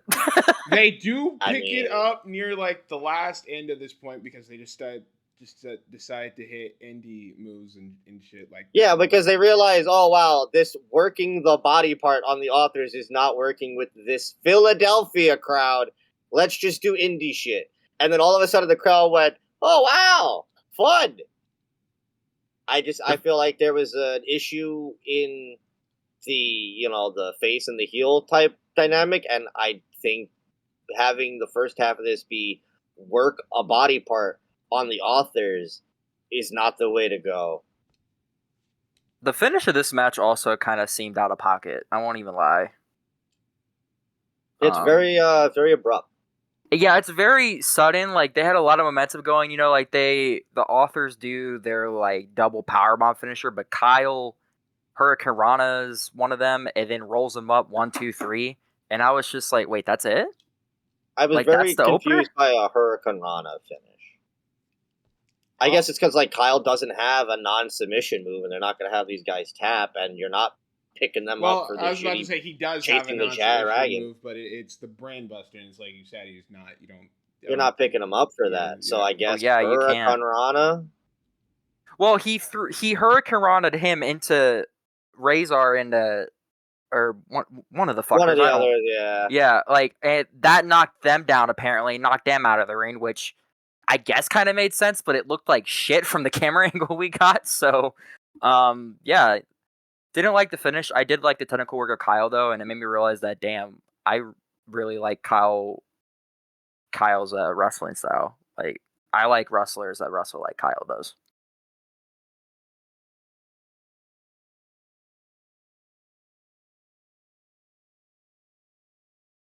As we move on, we get the Royal Rumble's tomorrow night. We got the first time it's going to be women.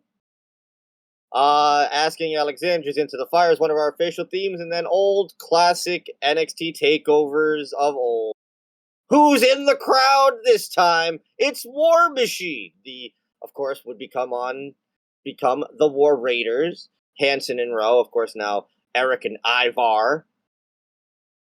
And then we cut backstage, and we see Andrade looking at his belt as he's talking to his manager, Zelina Vega. This needs to be a thing again. Don't know why it's not.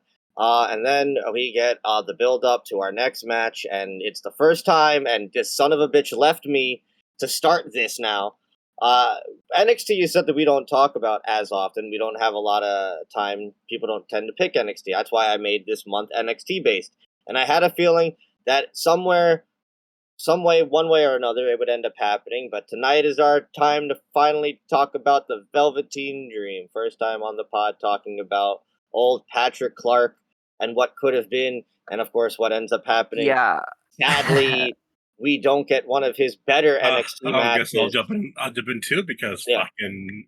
Sadly, we don't get one of his better, in my mind, NXT matches. It's not the Aleister Black match or Adam Cole. It's him against Cassius Ohno, and we're still.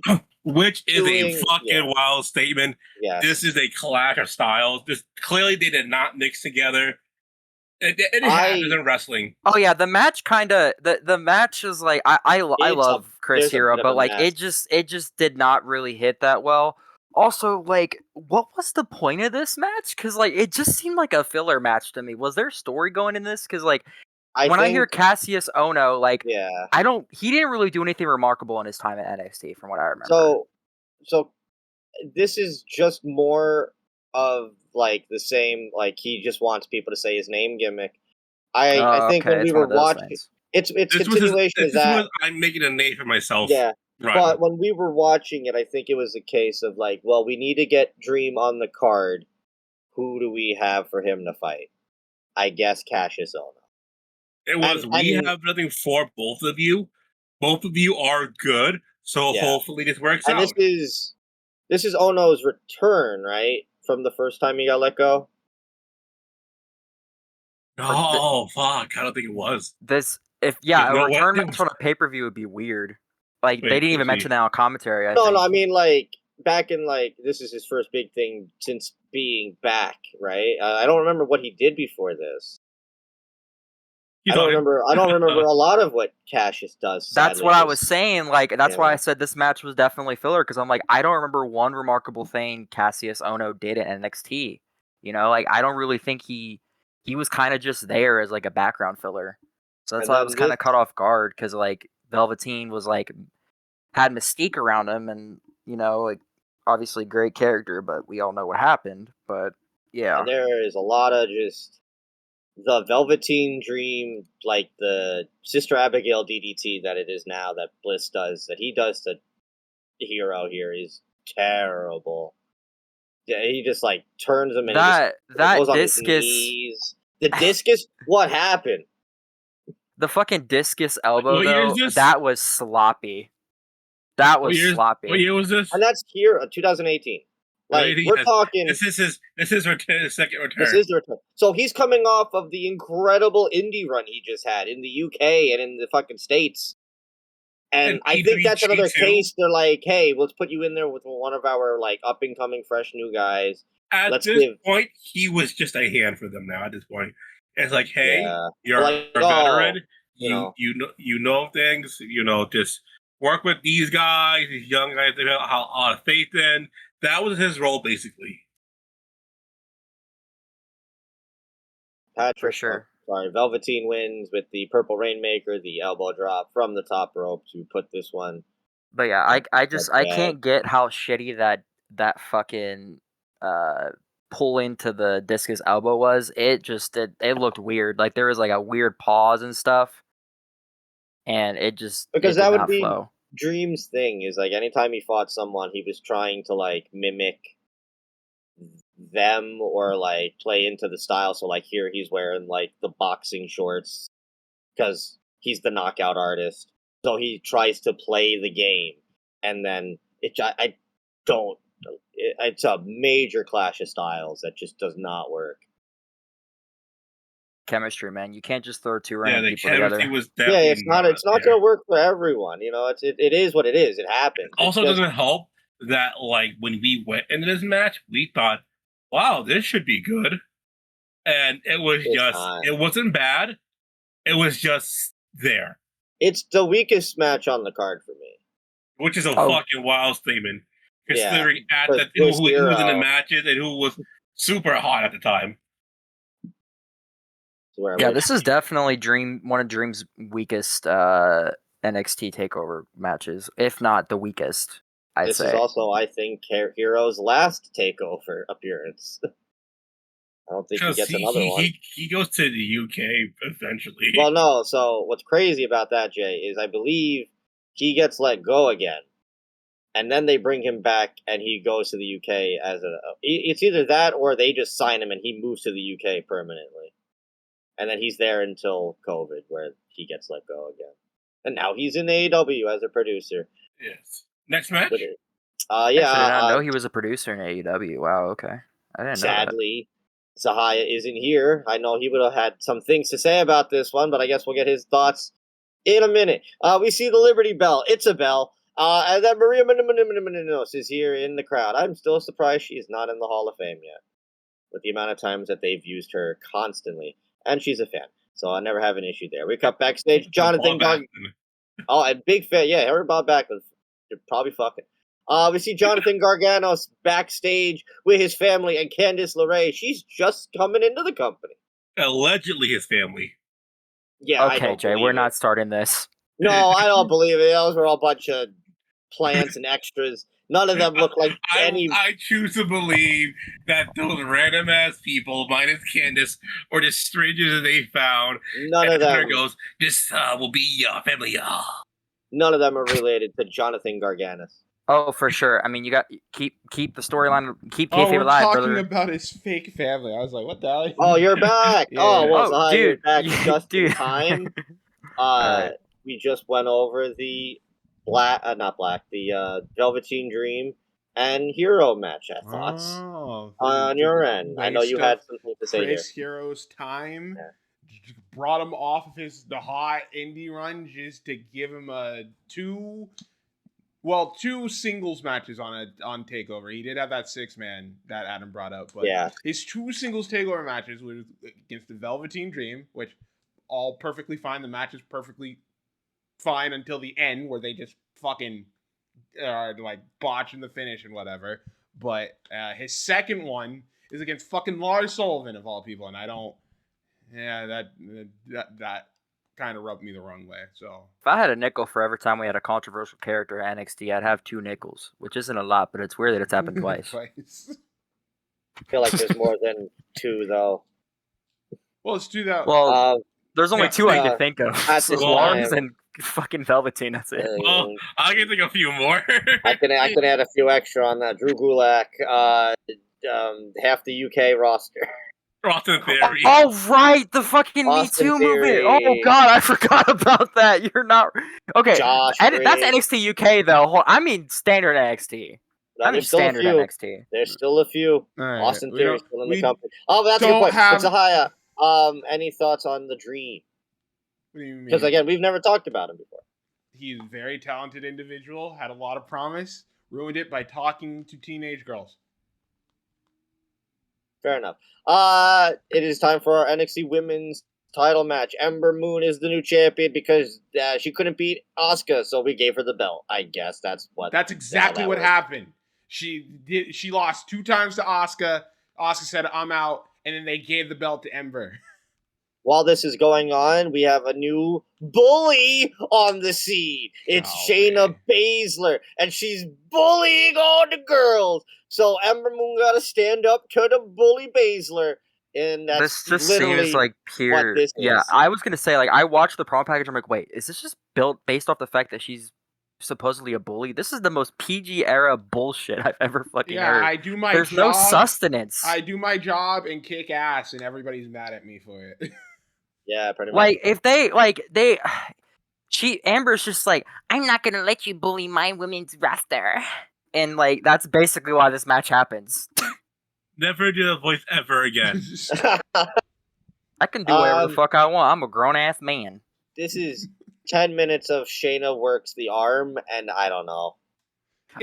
Going back to my earlier point, though, the finish of this matchup is much like the first one. So, for that reason, that kind of lowered my overall view of the show. This one, fucking made me even a bit more upset than the first one because, fucking Shayna, by all means, has her in, an armbar for, a whole minute and a half. 2 minutes. Yeah, it feels like it. And fucking Ember just will not submit despite the fact that her fucking arm should be completely out of socket at this point.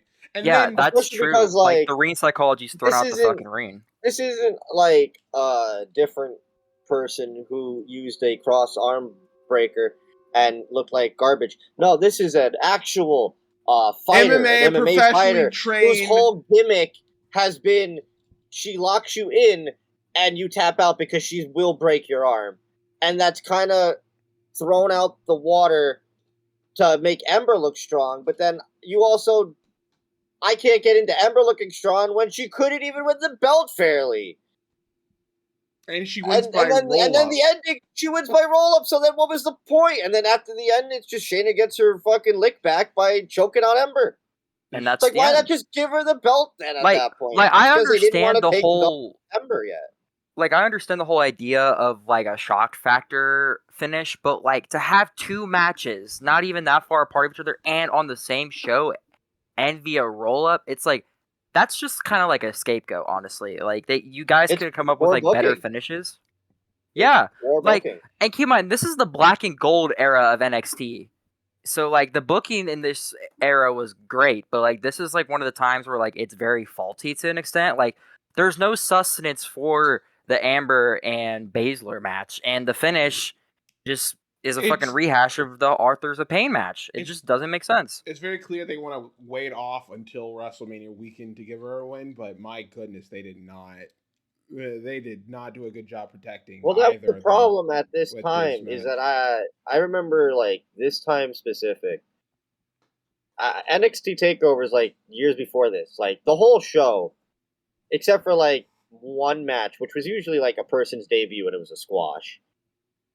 They all were like, start to finish, wow, solid show, 8, 9 out of 10s. But then we got a little bit deeper when it started becoming a brand where now not every takeover can be a perfect 5 stars because now we have to start building to our big 4 of the year. You know, it's Mania weekend. This is where we do the big change. It's SummerSlam weekend. It's no longer this takeover to this takeover. It's now this takeover to the next 3 takeovers. And I feel like that took away a bit because then you get some of those undercard matches or you get false finishes, not false, but like the same kind of finish because we got to keep the story going. How else do we do it then? If we do a DQ, crowd's going to hate that. So I guess just roll up again because we're going to just do this at Mania where the actual title change will happen. Which it did. Yeah, no, this wasn't very good.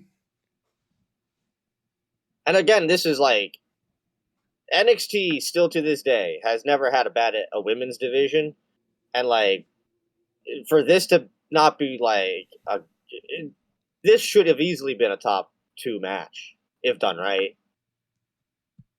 Crazy to think this is the Athena, same person who is Athena now. I don't think they ever understood her. They didn't. Like, a lot of talent can get mishandled. Like, the biggest thing with the Fed that's, I think, is always going to be an issue is underutilizing the talent that they have, and that kind of ties into, I think, the next match on the card, actually, since we're talking about unutilized talent. Ties into a few things that come up, because not just our next contest, but who's that also in the crowd? It's Trevor Mann! Also known as Ricochet. Yeah, they make sure to fucking... It's Trevor Ricochet Man, because we're not entirely sure if he's gonna be Ricochet when he comes in yet. So there could have been a chance he was Trevor Mann. Well, Ricochet...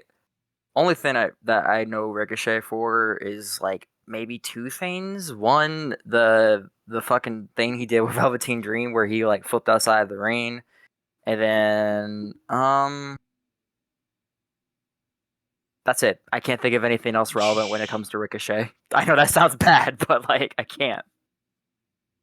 To Connor's point, this next contest is one of the best NXT matches of all time. Might be saying that about the next 2 matches, honestly. And yeah, 2 men who I think were underutilized. One man never got a chance, and the other one was wasted, and then fired, and now he's back and is still being wasted. It's Aleister Black and Adam Cole Bebe. All this starting because the NXT's men's division was hot at this time and everybody wanted to be a contender, but people are spoiling other people's fun. Yeah, Aleister Black looked like he's going to be getting a shot at the world title, but oh fuck, it's the Undisputed Era. This match was probably my favorite on the card. I've always been a big Aleister Black fan. Like, his aura, he's always had like pure aura about him. Like, on God, like, I love Aleister Black, and these two had amazing chemistry in this match. I mean, like, the finish was kind of funky because like we obviously had Kyle and Bobby come out, but then we also had Sanity come out, and like I think like it was because they were looking for like a rematch for the titles against Undisputed Era at that time. They were in the middle of the thing. The thing about NXT is that everything felt connected. It felt like it felt real. It didn't feel like everything was just its own universe. Everything was connected in some way. Which is how you are. That's how you make great stories. If everything's connected, you can't have everything disconnected. But like, yeah, there's so many great spots in this matchup. You know, like the double chair spot where the fireman's carried by Aleister onto Adam, and then Adam throws chair at Aleister on the top rope, super kick, goes through the two tables. The kendo stick shot to the flip from the lion salt, obviously classic. Oh, that was that. Oh, dude, how did I forget that? That was deadly. I loved that. I was like, ooh, damn. Also, the beginning with the mind games. Oh, I loved. That's the one thing that's always been consistent about Aleister throughout like all his character work is that in the matches he psychs you out, and I love that about him. Like, he's toying with Adam and stuff. He folds a chair, sits in the middle of the ring. I love that shit about him. And I hope that now that he's back in the Fed that he actually gets some sustenance like how he was at NXT, because Aleister at NXT was great, and then they brought him up to the main roster, which this is the case with most of the NXT call-ups back at this point in time. Like, they were either hit or miss, unfortunately, and unfortunately Aleister was one of those that was a miss, even though he should have been a fucking hit, in my honest to God opinion. Yeah, no, I thought this match was. I don't even really care much for today's like WWE style plunder matches. They're just like, I kind of find shit to be pointless if there's not going to be much blood involved in it. But like they did a lot of cool stuff in it, like to the point where it's like, all right, I can dig this, and great chemistry. That double chair spot, I feel like double foot stomp through the announce table where it wasn't even. Like, oh my God, yeah, fucking ridiculous. That was like, oof. The Uchigaroshi onto the chairs is, I feel like, yeah, I think the Indies were doing it, but this was the first time that became mainstream, and now you see that spot all the time now. And for me, it comes from here, and then there is a little bit of blood. Cole fucks his hand up at some point. Right. He bleeds. Oh, what is it? The electric chair throw into the fucking ladder that he takes? Yeah, nasty as fuck. Pretty fucking gross. Like, they just understood the assignment, and I fucking love every minute of it. And that's why until this rewatch, it was my favorite match of the show. It still is, but I didn't give the other match any appreciation when I should have. Speaking of which, but this match again, still one of the best matches. Oh, well, actually, not yet, Sahaya. You have to be reminded of a triple threat you did not remember. Oh, yeah. Kane, Brock Lesnar, and Braun Strowman. What? I don't remember this at all. I remember the Rumbles on that show. Don't remember that ever happening. And then more remembering of the past. Catch Triple H on Facebook Live. He's going immediately live after to do Q&A. Absolutely not. And get ready for even more nostalgia, because who else is in the crowd tonight? Oh my God, it's EC3. The biggest fucking flop in WWE history. On fucking God. I swear. I can't think of any bigger flop in the most recent era. Brian Lee. Ricochet. No, bro. No, Jay, Ricochet did way more he than did way EC3 better than did. EC3. Like, this is fucking... Dragon Lee gets to be on Raw and This is coming wrestle. off of literally his best... Like, people don't speak kindly about, like, Impact Wrestling era TNA, but if there's always, like, one little bright spot during that entire time, it was Ethan Carter the third. Hold on. Oh, wait, I know who. Ultimo Dragon. There we go. Yeah, I guess so. Fair, yeah, but I guess that's fair. But even then, it was like I don't know how they went. Like, okay, even well, in NXT, what did he do? I said he like didn't do recent though. Like Ultimo Drago is not recent. That's like fucking 20 years ago, brother. Like, it's not just like the Raw stuff, because like his call up is abysmal. Staring in a mirror, the Dean Ambrose, where EC 1 and 2, the whole Moment of Bliss thing. And his gimmick of where like he can't fucking speak, he tries and talks, and everyone just gets cut off. Like it. But like, even in NXT, yeah, he's in that ladder match that everybody talks about. But like, what did he do? Nothing. A match against Velveteen for the North American title, and that was it. Name me one memorable EC3 match or spot in the Fed. Like, were they just being the Fed, and it's like, he's from Impact, fuck him over. But like, they weren't doing that with the indie talent. I was about to say, they didn't fucking care about Impact. That like Impact was of no fucking. So what was the problem here? Like, how did they fuck this up? No plan. Not a single plan.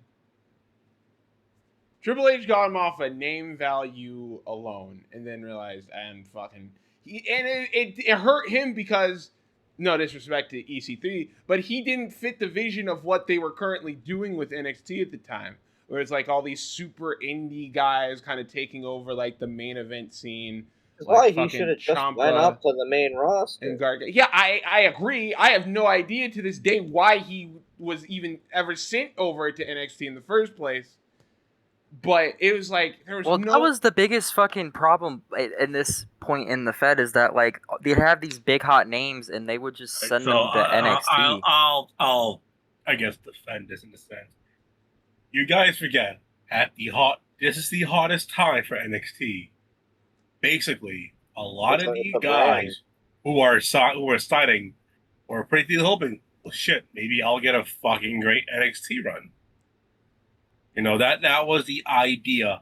Let's get these hot talents, put them on the hottest product that we have right now, whether they like it or not. That was the idea. More out of NXT, let them get used to the style, and then bring them up, and do absolutely nothing with them. See, there we go. I took a shot at the Fed. Well, that's exactly what happened, and. Yeah. Kind of exactly ends up, and that's exactly what happens to the two men in the main event as well. True. Jonathan Gargano wants to be the champion, and he has to go through Andrade.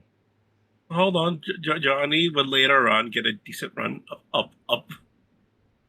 It in takes the a while. Division. Compared to others. So I will say that when it comes to takeovers, you can't think of takeovers without Johnny Gargano. So I will say that Johnny Gargano is the equivalent of Shawn Michaels for WrestleMania. He is Mr. Takeover. Like, you can't. Oh, yeah, absolutely.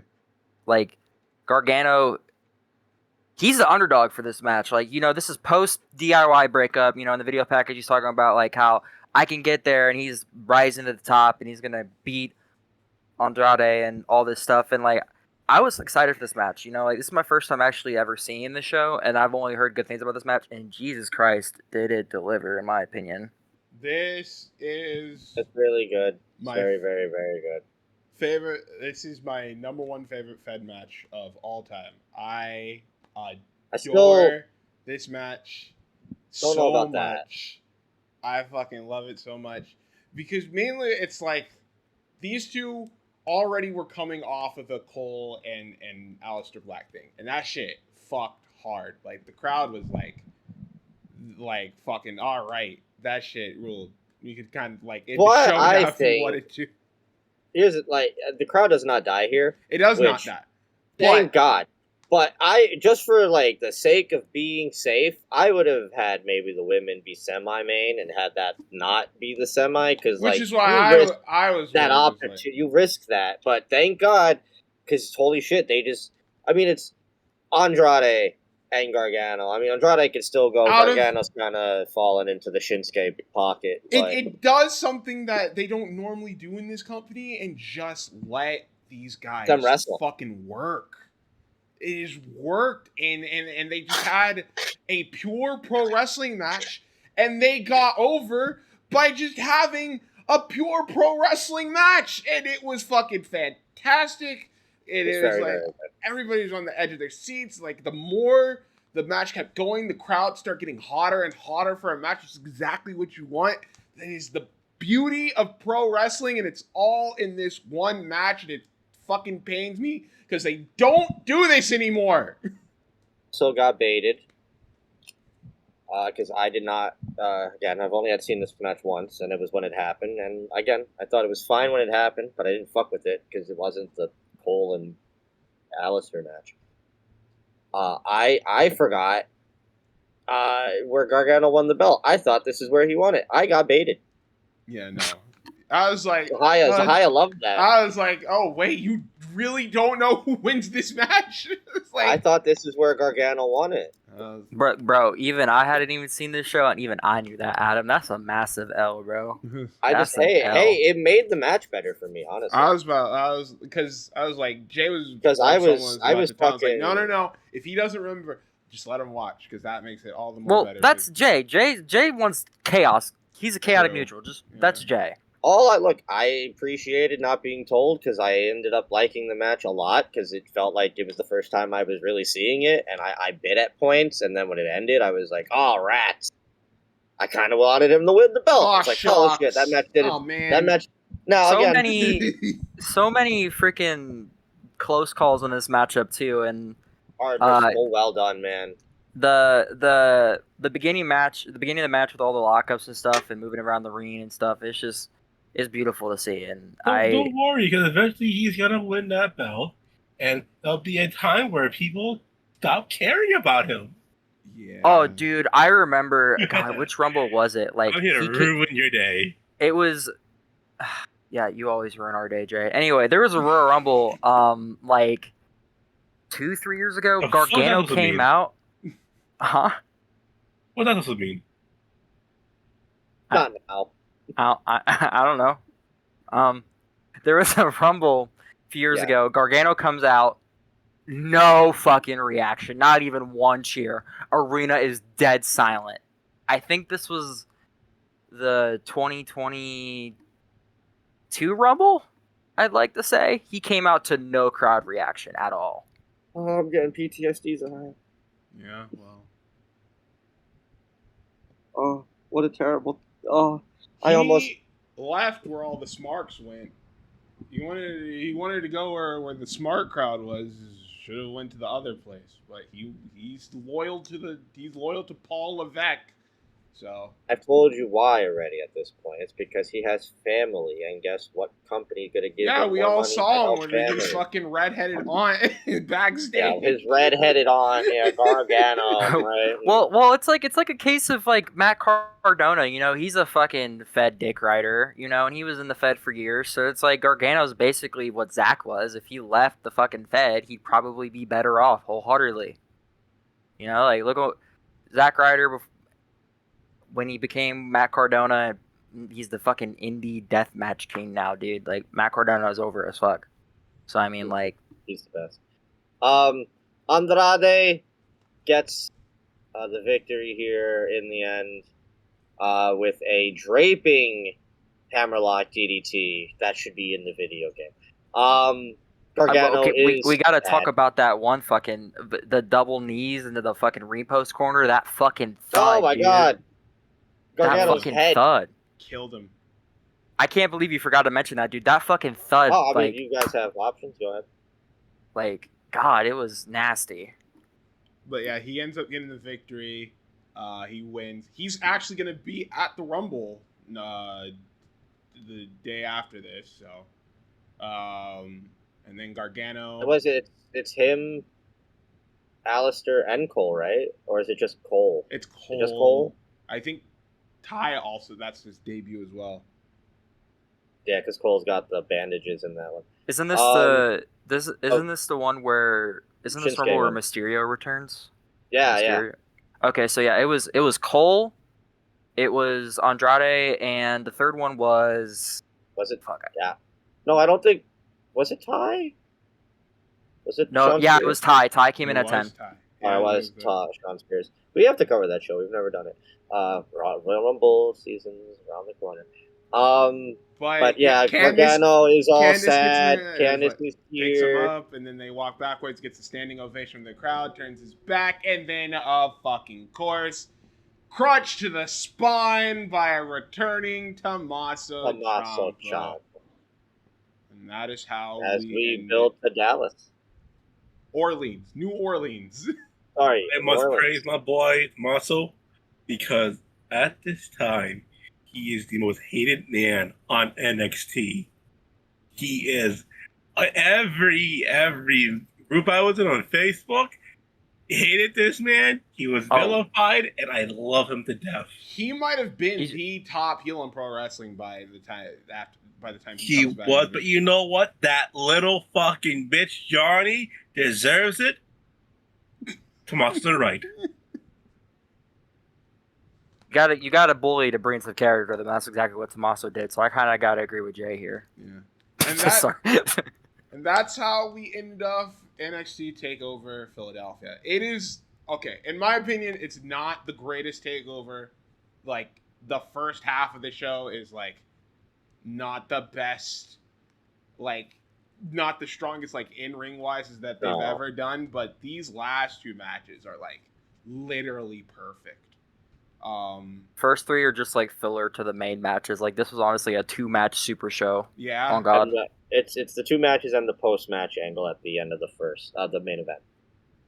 I think because it's of that, hard to grade. I think it's because of that. I'm gonna be a bit nice. I will give this a B-. I think that's what I'm gonna go with here. I think I'm gonna go with. I have to think about that. I think the ring work in the last 2 matches is what saved this show. But, like, the first 3 matches are, like, 2 of the finishes are meh. And then one of them is just a clusterfuck because, as we discussed, like, the styles don't clash well. So, like, I would have to say it's probably... It's a B for me. It's B. Probably a B- too. Adam, I'd probably say that. I think I'm gonna go B- as well. I'll be nice because I'm debating going C+. Those 2 matches are really good, but like C+ makes more sense because like there's only 2 good matches on the show, so like C+ should be the default. That's why I said I was being nice because like if the 2 matches here were just like really good matches, I'm gonna go C+. Yeah, I'm going C+ too. The standard of NXT takeovers at this point should have been higher. This is one of the weaker. Well, actually, no, that's not true. I wouldn't say one of the weaker ones. Maybe weaker card wise, but the early takeovers were really weak card wise. I mean, desperately weak. This is weak. This is weak for takeover NXT because the original NXTs were like NXT something name. This is when we're running NXT Arrival, NXT. Running arenas. This is when running arenas in states. So I think this might be one of the first weak ones on that end, but it doesn't matter because the next one is one of the greatest, which I can spoil. The end of the month, Josh is back September 29th, and we will be covering New Orleans. Oh, look at that! So you gotta wait until the end of the month for us to come back, and hopefully they figured it out the right way in New Orleans. Spoiler alert, they do. All right. Well, but next week, Jason Brown joins us again. We're back. And Zahaya. We get to go to a show I've been to. NXT Takeover Brooklyn 2. We're going backwards. Because we just did Toronto. I think I remember who you were at with that show with, Adam, too. I think I remember who you were with at that show. I've got some fun stories about that one, including people I've met. One of which is a canceled person nowadays. Wow. Oh, I think I know what canceled person you're talking about. But yeah, Zahaya's right. We did Toronto last month. Yeah. And now we're coming back, and we're going to go backwards again. So on that show, we get to see No Way Jose and Austin Aries. I believe Ember Moon made her debut here. She goes up against Billie Kay, Bobby Roode and Andrade, FTR, The Revival and DIY, Asuka and Bayley, and Shinsuke and Joe. All right. Well, there you go. We'll be back then to talk about NXT Takeover Brooklyn 2 with Jason. But until then, it is now time for our main event of the evening. All right. It's time for our main event of the evening. Tournament. I guess Cena's still technically in his retirement run. So I guess now is the best time. Probably should have saved this for, when he is actually going to retire. But I guess better early than never in this situation. So with the help, do you want to try this take again? With the help of Connor, we will be ranking our favorite Cena matches, or at least 32 of them. I have no idea what's on this list, perchance. Is this where I go? Yes! What? You just terrible reintroduction there. You dead fish. It's not a fucking reintroduction. We're doing the show. Terrible dead fish. Hi everybody. Yes. Like I said, I try to do the final segments when I'm in charge, and it's been a few weeks. The original idea I had doesn't even matter. SummerSlam's gone past because then Josh showed up, and there was a bunch of other people, and so now I get to come back around, and I don't know. Cena had the match this weekend, and you're right. Yeah, I could have saved this for December, but I got other things planned for Cena in December. Spoiler alert, I have a different tournament planned for Cena in December, and it's not match-based, it's shirt-based. We're going to be ranking all of Cena's t-shirts, Zahaya. No! Hell yeah, we are. What the fuck do you mean? Wait, pause. You know how many shirts Cena's had that Fruity Pebble? Hell yeah, baby. It's going to be great. I can't wait. It's the John Cena shirt off. I'd rather fucking rank Jeff Hardy face paints than that. Jesus.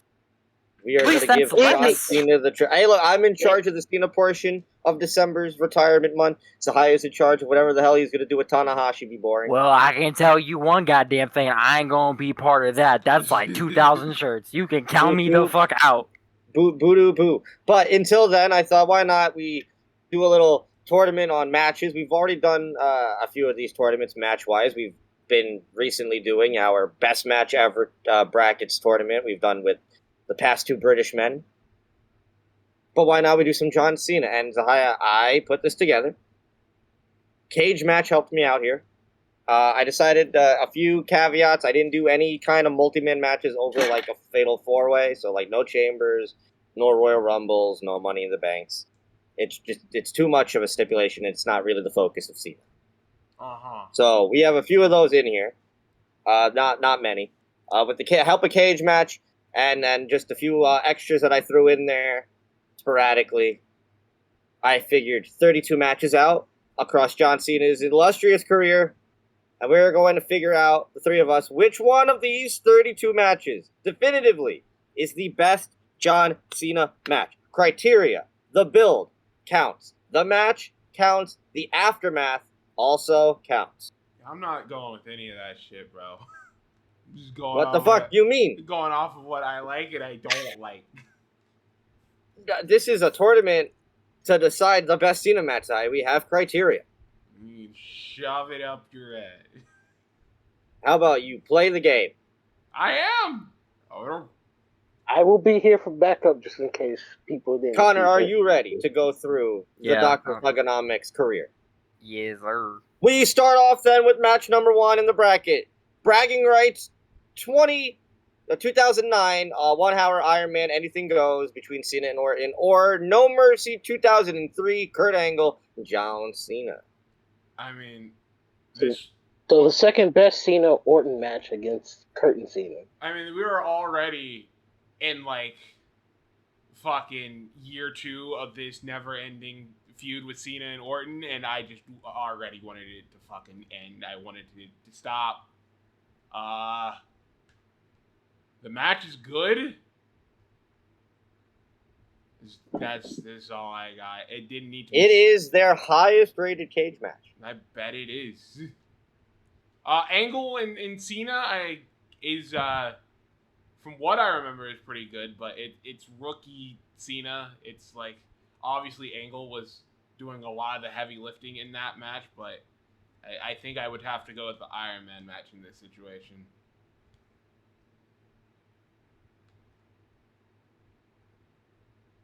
Yeah, I'd have to say so too. 2-1.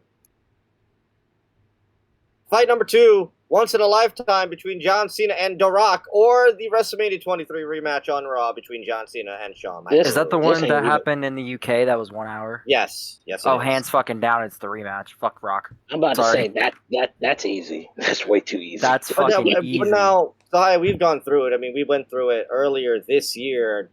What are you thinking, at least now? How do you still feel about Rock and Cena, though? I think the match itself is a good spectacle. There's a lot of rest spots in that, but it's still good. It doesn't come close. I mean, it's false advertisement now. It was not once in a lifetime. Yeah, you're right. Absolutely not once in a lifetime. But Shawn and Cena is incredible. That's obviously better. Is it, like, top 5 Raw matches of all time, right? I mean, if not the best Raw match of all time? It's pretty up there. Ooh, Kevin Owens and John Cena, champ versus champ the first time at Elimination Chamber 2015, or John Cena and AJ Styles at Money in the Bank 2016. Elimination Chamber is my favorite Cena. This will not be the last time you see either of these 2 matches on this tournament. And yes, I agree with you. Okay, so I'm not the only one. I know a lot of people watched the Chamber match live, and it was awesome. So. I know a lot of people love was it the Battleground match? Or is it the Money in the Bank match? Money in the Bank match, because I don't think... I still think Cena and Owens' first match is the best one. It's also, oh, yeah, for sure. It was also the most shocking because it was Kevin, this NXT champion, literally beating the top guy of the fucking company. Like, AJ and Cena is fantastic, but, like... It's not their best match. That comes next, SummerSlam. Yeah? Yeah, right. Don't trust me. The other one's also here. But I'm going with Kevin and Cena. Yeah, me too. Next match. Firefly Funhouse between John Cena and The Fiend. Or the Parking Lot Brawl between Eddie Guerrero and John Cena. 2 very, very different non-wrestling matches. This one's kind of tough. Because, it's... I guess we'll start here. What do you guys think about John Cena and Bray Wyatt? I'll put my fucking foot down on this one. Cena and Wyatt's not a match. He literally just said neither of these are technically matches, you dumbass. No, but the Parking Lot Brawl is a match. It's, by all means, fall like a hardcore match. Like, there's, like, you still gotta get a pinfall by the end of it. Cena and Wyatt is just like a fucking video game cutscene for like 15 minutes. So where are you? Are you by default picking Parking Lot Brawl? Yes. He does wrestle a puppet at one point. Yeah, you see what I mean? Okay. Controversial already. Kevin Owens and John Cena, the rematch at Money in the Bank, or title for title, Cena and Seth Rollins at SummerSlam. Oh, God, you mean the one with Jon Stewart. Oh, Jesus. But he's got the great, fuck that great match. white That was attire, random. though. It wasn't random. He was trying to help us. Which, by the way, I want to know where Jon Stewart was at WrestleMania, trying to help not have John Cena beat Cody Rhodes.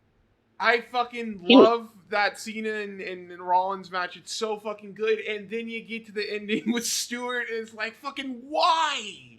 Why? I guess Cena and Owens, because it doesn't have a stupid fucking ending.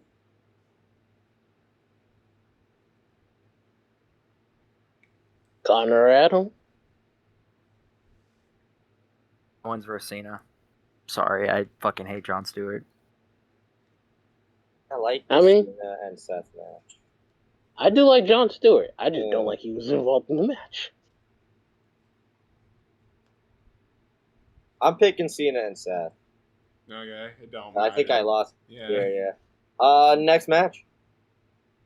Bryan Danielson and John Cena, special guest referee Triple H, or first time ever Batista and Cena at SummerSlam. Isn't that the match that Cena got injured with his like tricep when he took the Batista bomb? Yup. Yes. The neck. The neck, right?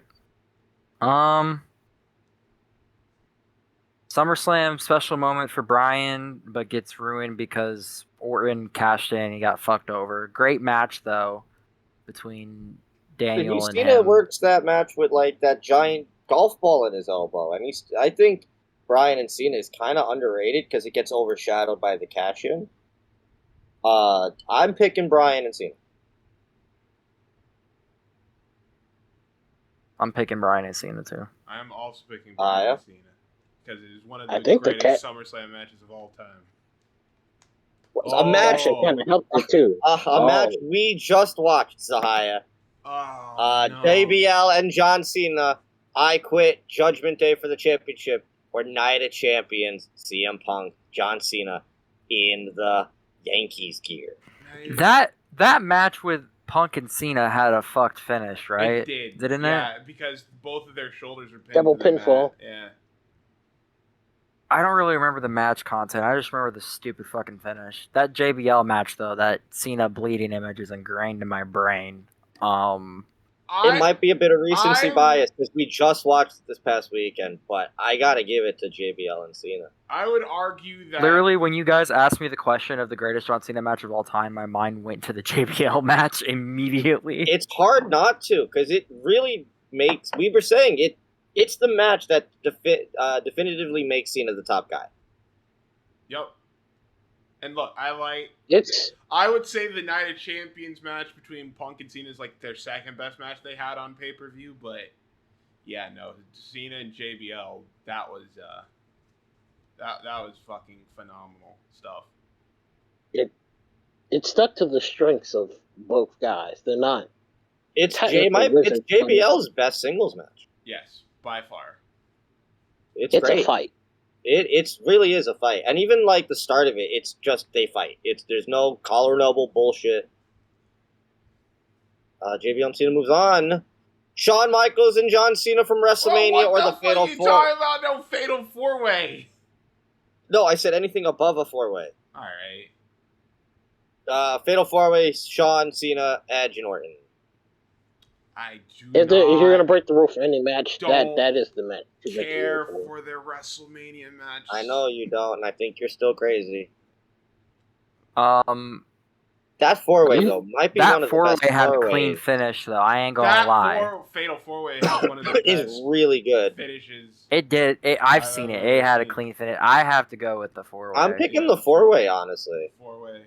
I mean, the other fuck that Mania match, bro. Okay, let's not say fuck the Mania match. It's a really good match. No. You just have fucking rose-tinted glasses from the Raw match. And look, the Raw match is better, but like the Mania match is still very good. The rematch is always better than the original 9 times out of 10.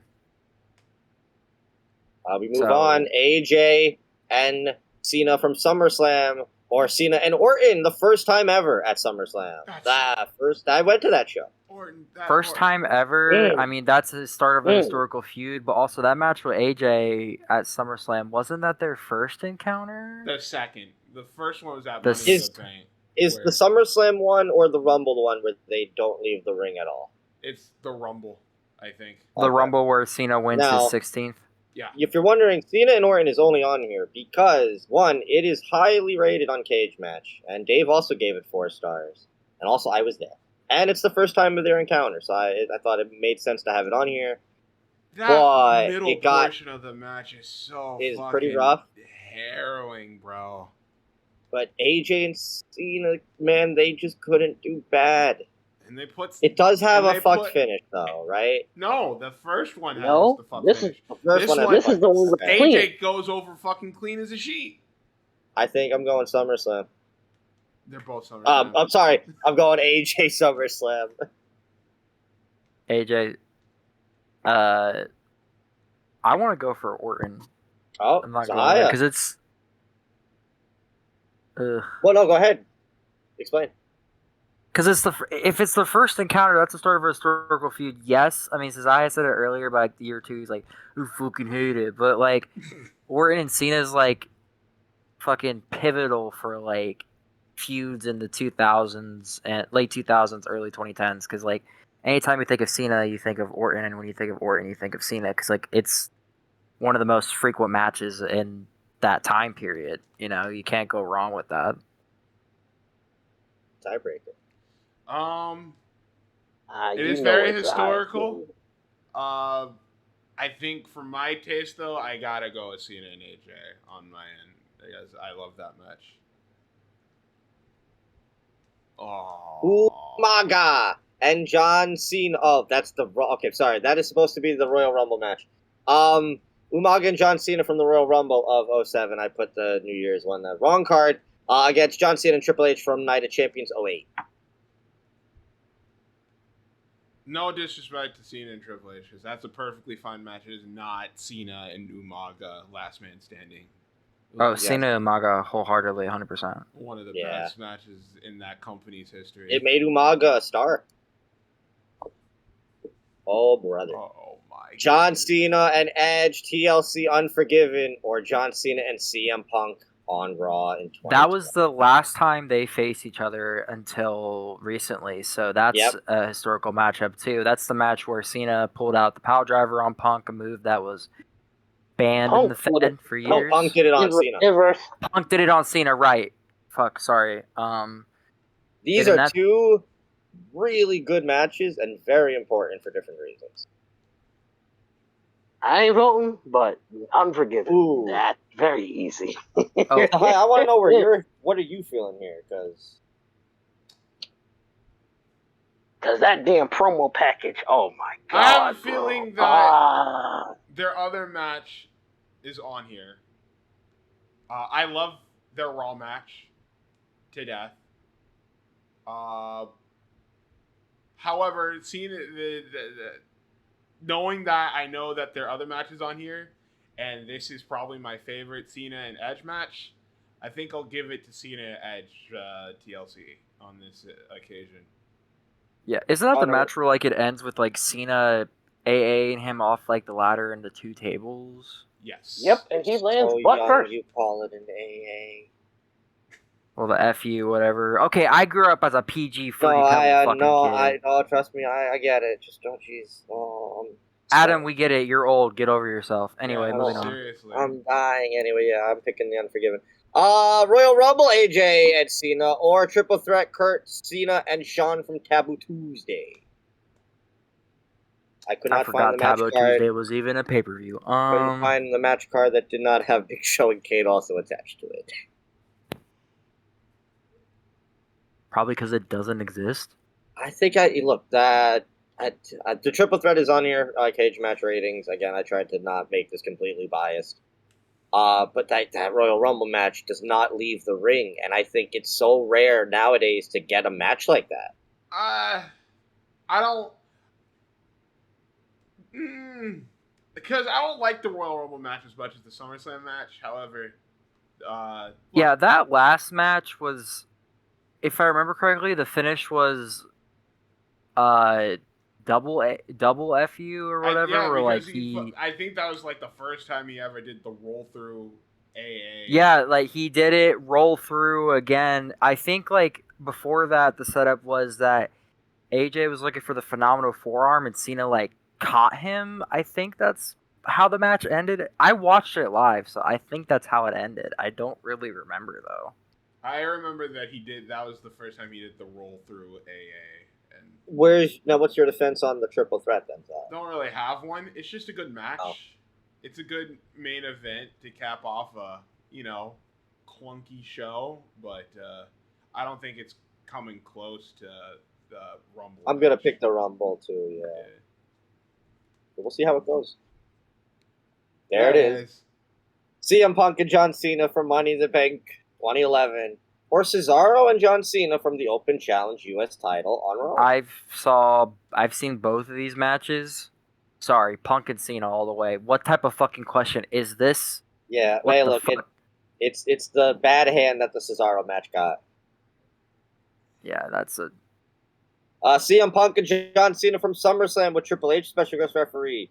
Or John Cena and Triple H from WrestleMania 22. I added that one because I'm biased, yes. Okay, well, I guess we're adding the others. Okay, I'm going for 22 because that SummerSlam match had a fucky finish because, well, Nash came in, fucking powerbombed him, then shit-stained Del Rio cashed in, and then that kind of just derailed the Summer of Punk. Well, because, I know it's winning for Adam now. Listen, it derailed the Summer of Punk because, like, then he got caught up with Kevin Nash and then Triple H. It's like, that derailed the whole fucking momentum of, like, Punk at 2011. Punk was over as fuck after the pipe bomb, and then they just fucked him with the Nash shit. So, like, I hate that match because that's, like, the start of, like, the downfall of, like, the Summer of Punk. On God. That's my take. To be fair, the downfall was even earlier than that because of United Champions. As a match, I do think the SummerSlam match is a lot better than the WrestleMania match. However, Connor does have a point with the aftermath being as bad as it was, and it just completely derailing Punk's momentum and popularity up into that point. All because the pipe bomb, like, fuck, everyone was talking about it and shit, and like Punk was hot as shit. Obviously, Punk has always been like hot as shit, but like he'd always been like the undercard, and he never reached that main of. Like, he was World Heavyweight Champion, but like he never like reached that like high spot that he had gotten to at that point. And then I don't know what the fuck they were thinking having Nash come in. It was so fucking random. Hey, like Nash, my sister texted me. LOL, thought Nash was dead. I guess I'll go with 22 on this one. I mean, even though SummerSlam's probably the better match, but like we got to go off like I want to go off like the aftermath because like and before it's just like no. See, someone gets it. Zahia. Whatever, dude. I mean, he kind of also admitted. I'm using the historical backgrounds to what. No, not you, Connor. It's Zahia. I put this on here for bias reasons. I didn't think it was gonna make it, but you know what I'm picking. But guess you know what's a really funny like circumstance here with these two matches. All three men are involved in both matches. Oh yeah, Punk is is in Cena's entrance. Yeah, is one of the gunmen. Yes. Triple threat: Seth, Brock, and John Cena at the Royal Rumble, or Brock and John Cena Extreme Rules 20. Why? Oh, this is no. They're both good. Oh man. So I'm going purely off of the finish, and I'm going the Royal Rumble because the rightful winner wins. Unlike Extreme Rules, where Brock should have beat John Cena. You're right. That is my only defense because obviously both matches are fantastic. Super Cena was fucking peak, like Super You're Cena. Right. Also, at least like. Also, they weren't fully done punishing Brock for leaving them, so I kind of get it in a sense of like, hey, you're back, but like. Well, because here's the thing. You're right. Both matches are incredible, so you got to figure out something to give you the upside over the other, and that's my only reasoning I can go off of. Yeah, I think I'm also going to go the triple threat, though. I fucking love that match so much. Connor, do you have any thoughts on it? It's the only good thing on good thing on that show. I mean, I'm a Seth Mark, so triple threat for me. That's fair. John Cena and RVD One Night Stand, or John Cena and Kurt Angle from No Way Out 04. I think people keep expecting Angle and Cena to have better chemistry than they do. Because it's good. They're good in the ring together. But I've never gotten... top in One Night Stand. I've never gotten great from Angle and Cena. Yeah, not like One Night Stand. The fucking atmosphere is yeah. insanity. Like, John and Rob have a really solid match. On top of that crowd, and then the Edge stuff at the end is really like smart. Edge got cheered by ECW fans. Yeah, after being booed earlier in the night. He freaking penetrated Beulah and gets cheered. Hey, look, if John Cena wins We Riot is a sign still parody to this day, we only get that with that. And also sponsored by X-Men 3 The Last Stand. Which, look, I'd rather be sponsored by that than Subway. You know who's around at this time? Jared. Yeah.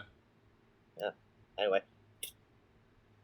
We move on to the next round. Oh, geez, it was bound to happen eventually. AJ Styles and Cena at SummerSlam, or AJ Styles and Cena at Royal Rumble? SummerSlam. Yeah, I'm about to say that's extremely easy. Punk and Cena at Money in the Bank, or RVD and Cena. Dude, talk about the app. Like, this is Punk and Cena, Punk and Cena, Punk and Cena, Punk and Cena, Punk and Cena. I'm sorry, I don't give a fuck. Punk and Cena. It is Punk and Cena. I'm sorry, Rob. That's hard. I think they're like I get, but like wow, talk about like two of the most important in just terms of like crowd atmosphere and like the hometown guy, even though Rob's not from New York, but like the ECW crowd of it all. Both having shenanigans in the end. Both, will the belt go to the man who's not a part of the show anymore? Security guy wiping his Cena's t-shirt. I don't know. Me personally, I could be. I call me crazy, but I'm picking Rob and Cena. Yeah, you would be crazy. Both of these are really good though. Hey, for one of them not making it to the next round, that is sad though. Triple threat at Royal Rumble, or Kevin and Cena at Elimination Chamber? I'm going triple threat. Kind of easy. Triple threat. Umaga and Cena at Royal Rumble, or Triple H and John Cena. Fuck out of here, Hunter. I'm happy it made it as far as it did. Fatal 4-way at Backlash. John Cena, Shawn, and Edge and Orton, or the parking lot brawl with Eddie Guerrero. I would also like to mention that this parking lot brawl is just very good. It's a very good parking lot brawl that they did on SmackDown. But no, I'm going Fatal 4-way. It's one of, if not the best 4-ways WWE's ever done. I can't think of many others. Like, it's that and that really good the 4-way for the IC title at Extreme Rules. And it's before they did the Fatal 4-way pay-per-view and kind of beat it to death. Yeah, like they did do everything. Unforgiven, Edge and Cena, TLC, or the Iron Man match at Bragging Rights between Orton and Cena. Unforgiven. I will also go Unforgiven. John Cena and JBL, I Quit at Judgment Day, or Bryan and Cena at SummerSlam. Two good matches on two different styles. Hurry. I fucking love that Danielson Cena match so much. It's so fucking good. Judgment Day. It is Judgment Day though. It's Judgment Day. Damn. Yeah. By like a hair.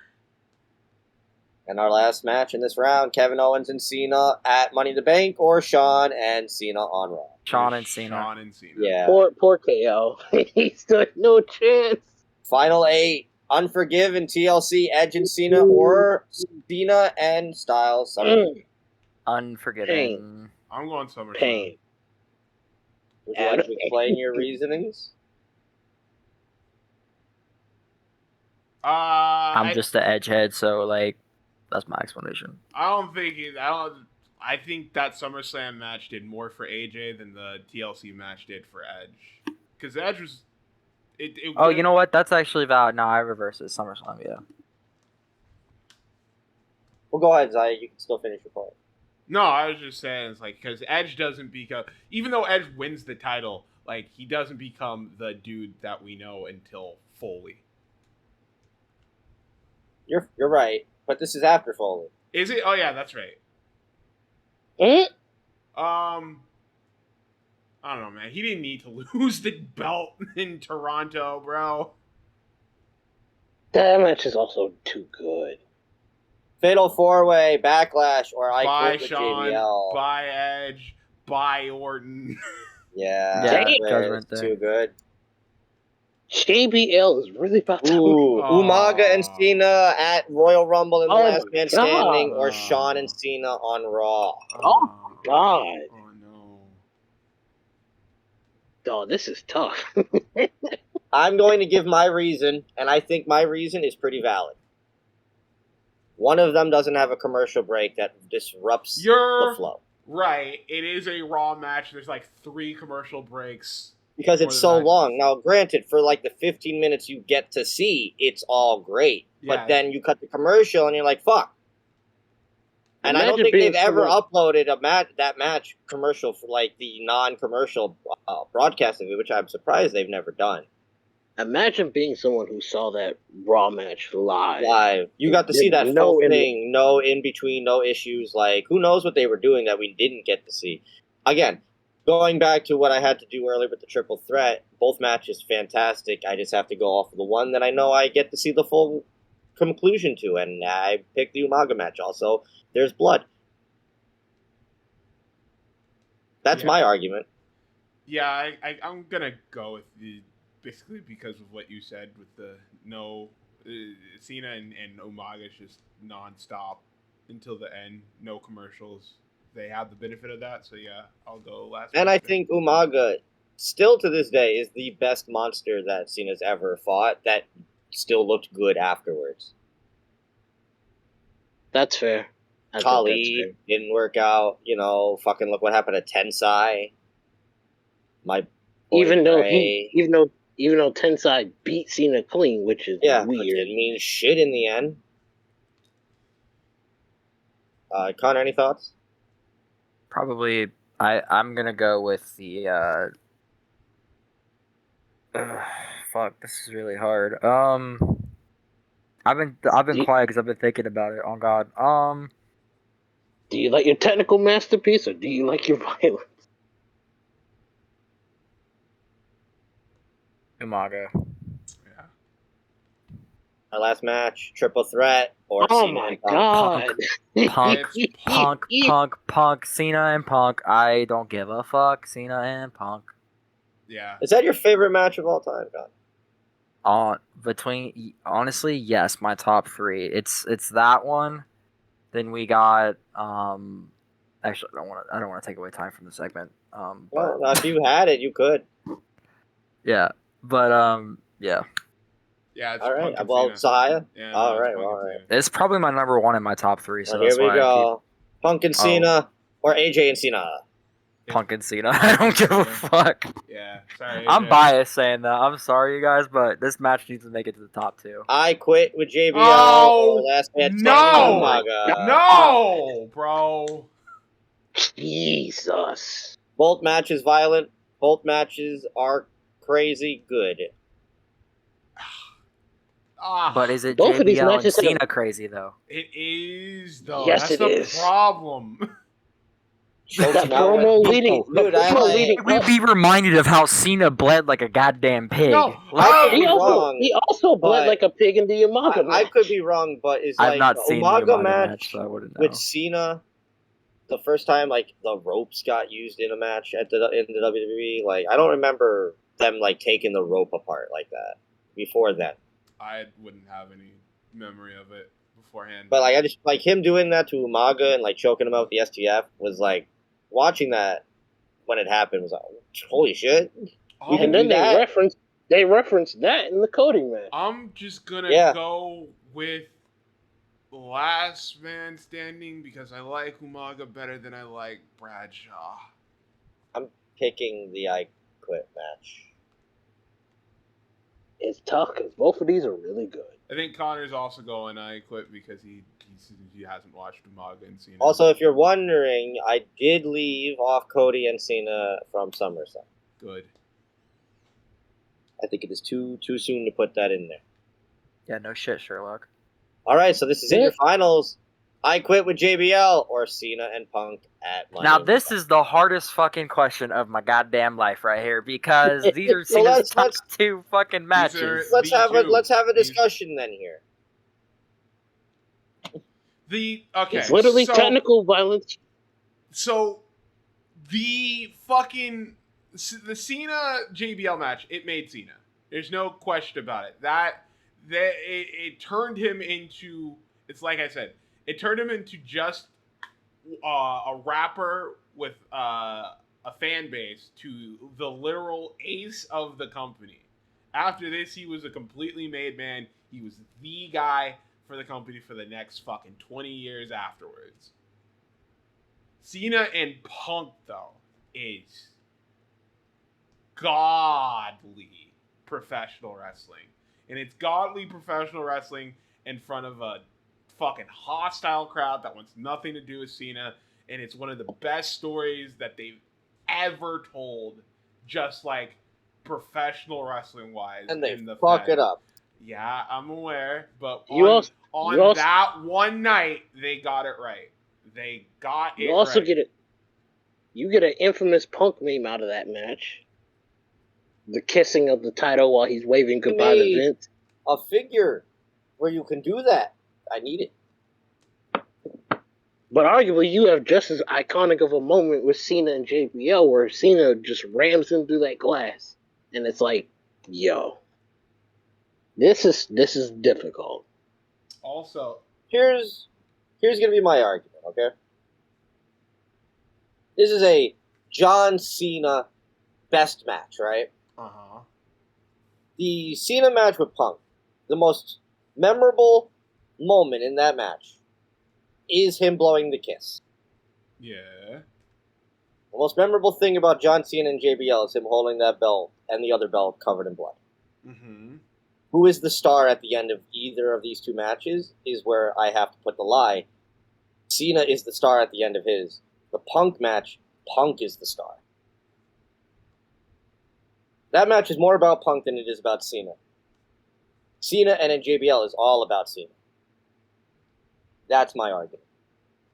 I see.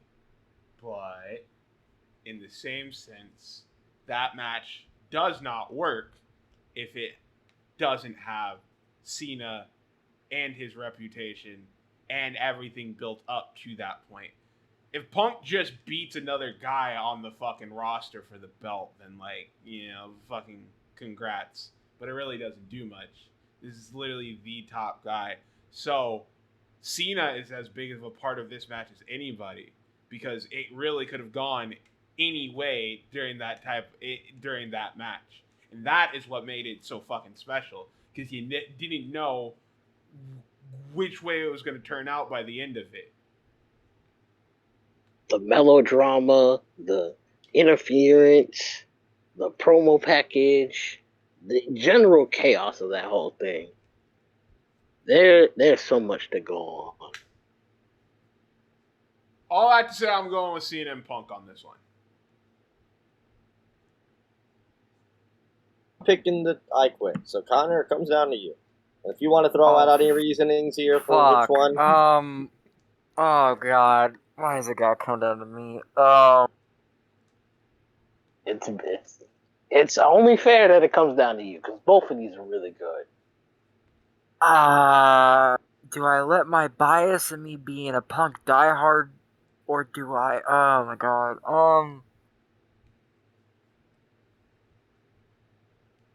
There's technically no wrong answer between these two. There's technically no wrong answer. Punk and Cena. Yeah! Press that button. Let's go.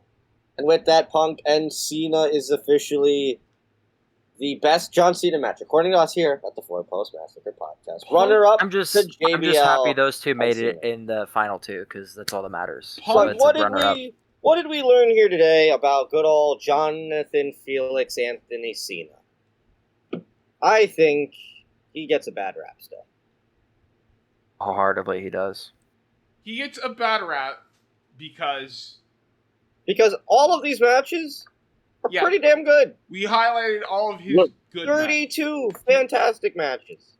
But there's a lot of bad that comes with Cena too. That is the thing. You see the people that he's lined up with, other than like fucking Jables. He's got a good list of like people to work with: Punk, Danielson, Claudio, fucking AJ, Seth, like all guys he could work with fairly well.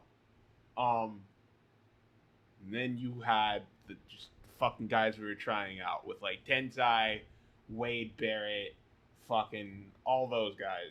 The Nexus. But you put him in there with somebody that is actually competent. He can hold his own.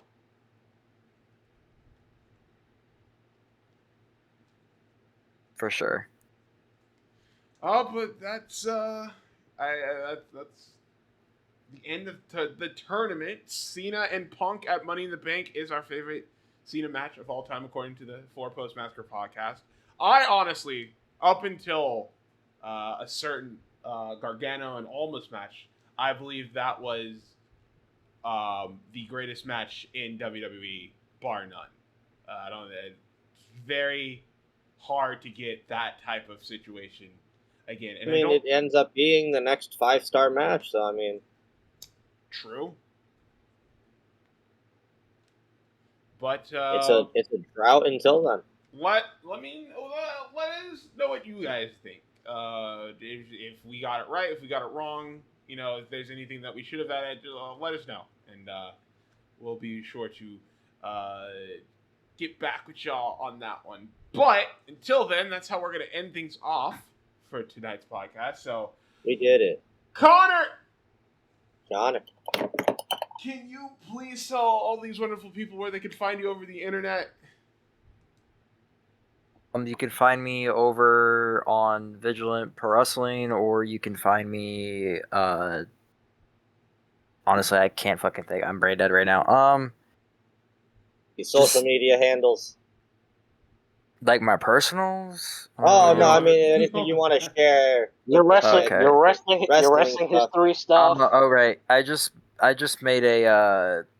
That's actually a good point. Thank you. I just made a YouTube channel called the Greene Archives. It's gonna be where I'm posting all my historian stuff. So post-hardcore wrestling, psychology, just my hyperfixations, and obviously I have my pro wrestling show I produce, and that's really about it. So Vigilant Pro Wrestling on YouTube, and the Greene Archives, which will be getting a social media handle soon. But that's where you can find me for my main projects. Okay, so go ahead. I would assume they're two separate channels, right? So yeah, they're two separate channels, and the Greene Archives, Greene is spelled Greene, the Irish spelling. So the Greene Archives.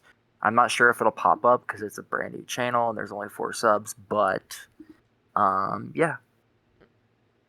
Well, yeah, go ahead. I'll leave the link in the description of this so people know where to go. So yeah, go ahead, subscribe to both channels when you have the time. Connor does great work. I've seen some of it when I get the time. I don't usually get to watch Call nowadays, but from what I've seen, Connor does good work. I didn't even know you've actually watched my show. What? I'm gonna be for real. I didn't know that. This is plot development. I usually keep up with most things, even if I don't get a chance to watch all of it. I mean, I need to get clowned on because my video review special is supposed to come out in February, and it's September, and it's gonna come out in September. To be fair, the person who would clown you for it, I ain't saying nothing, do you? Well, in my defense, I kind of just I did Mad Lad shit and agreed to it last minute, and then fucking grinded it out, and then my life just hit the fan. I got fucking I got almost my job sued, and then I got kicked out. It's just been fucking rough. Yeah. Oh, life happens, but you'll get that stuff out. I have faith in that. It's done. I just have to fucking put it together. I'm not like Andrew. I'm dropping it. It's coming, bro. Don't fucking worry. It's coming. Even Andrew catches a stray. That's crazy. Fair. Ember. Well, go ahead. Well, it's fucking Andrew. The fuck do you mean, Josh? Move on. Ember Moonrocks. Yeah, you got it. Is there anything you'd like to add to help close out tonight's show?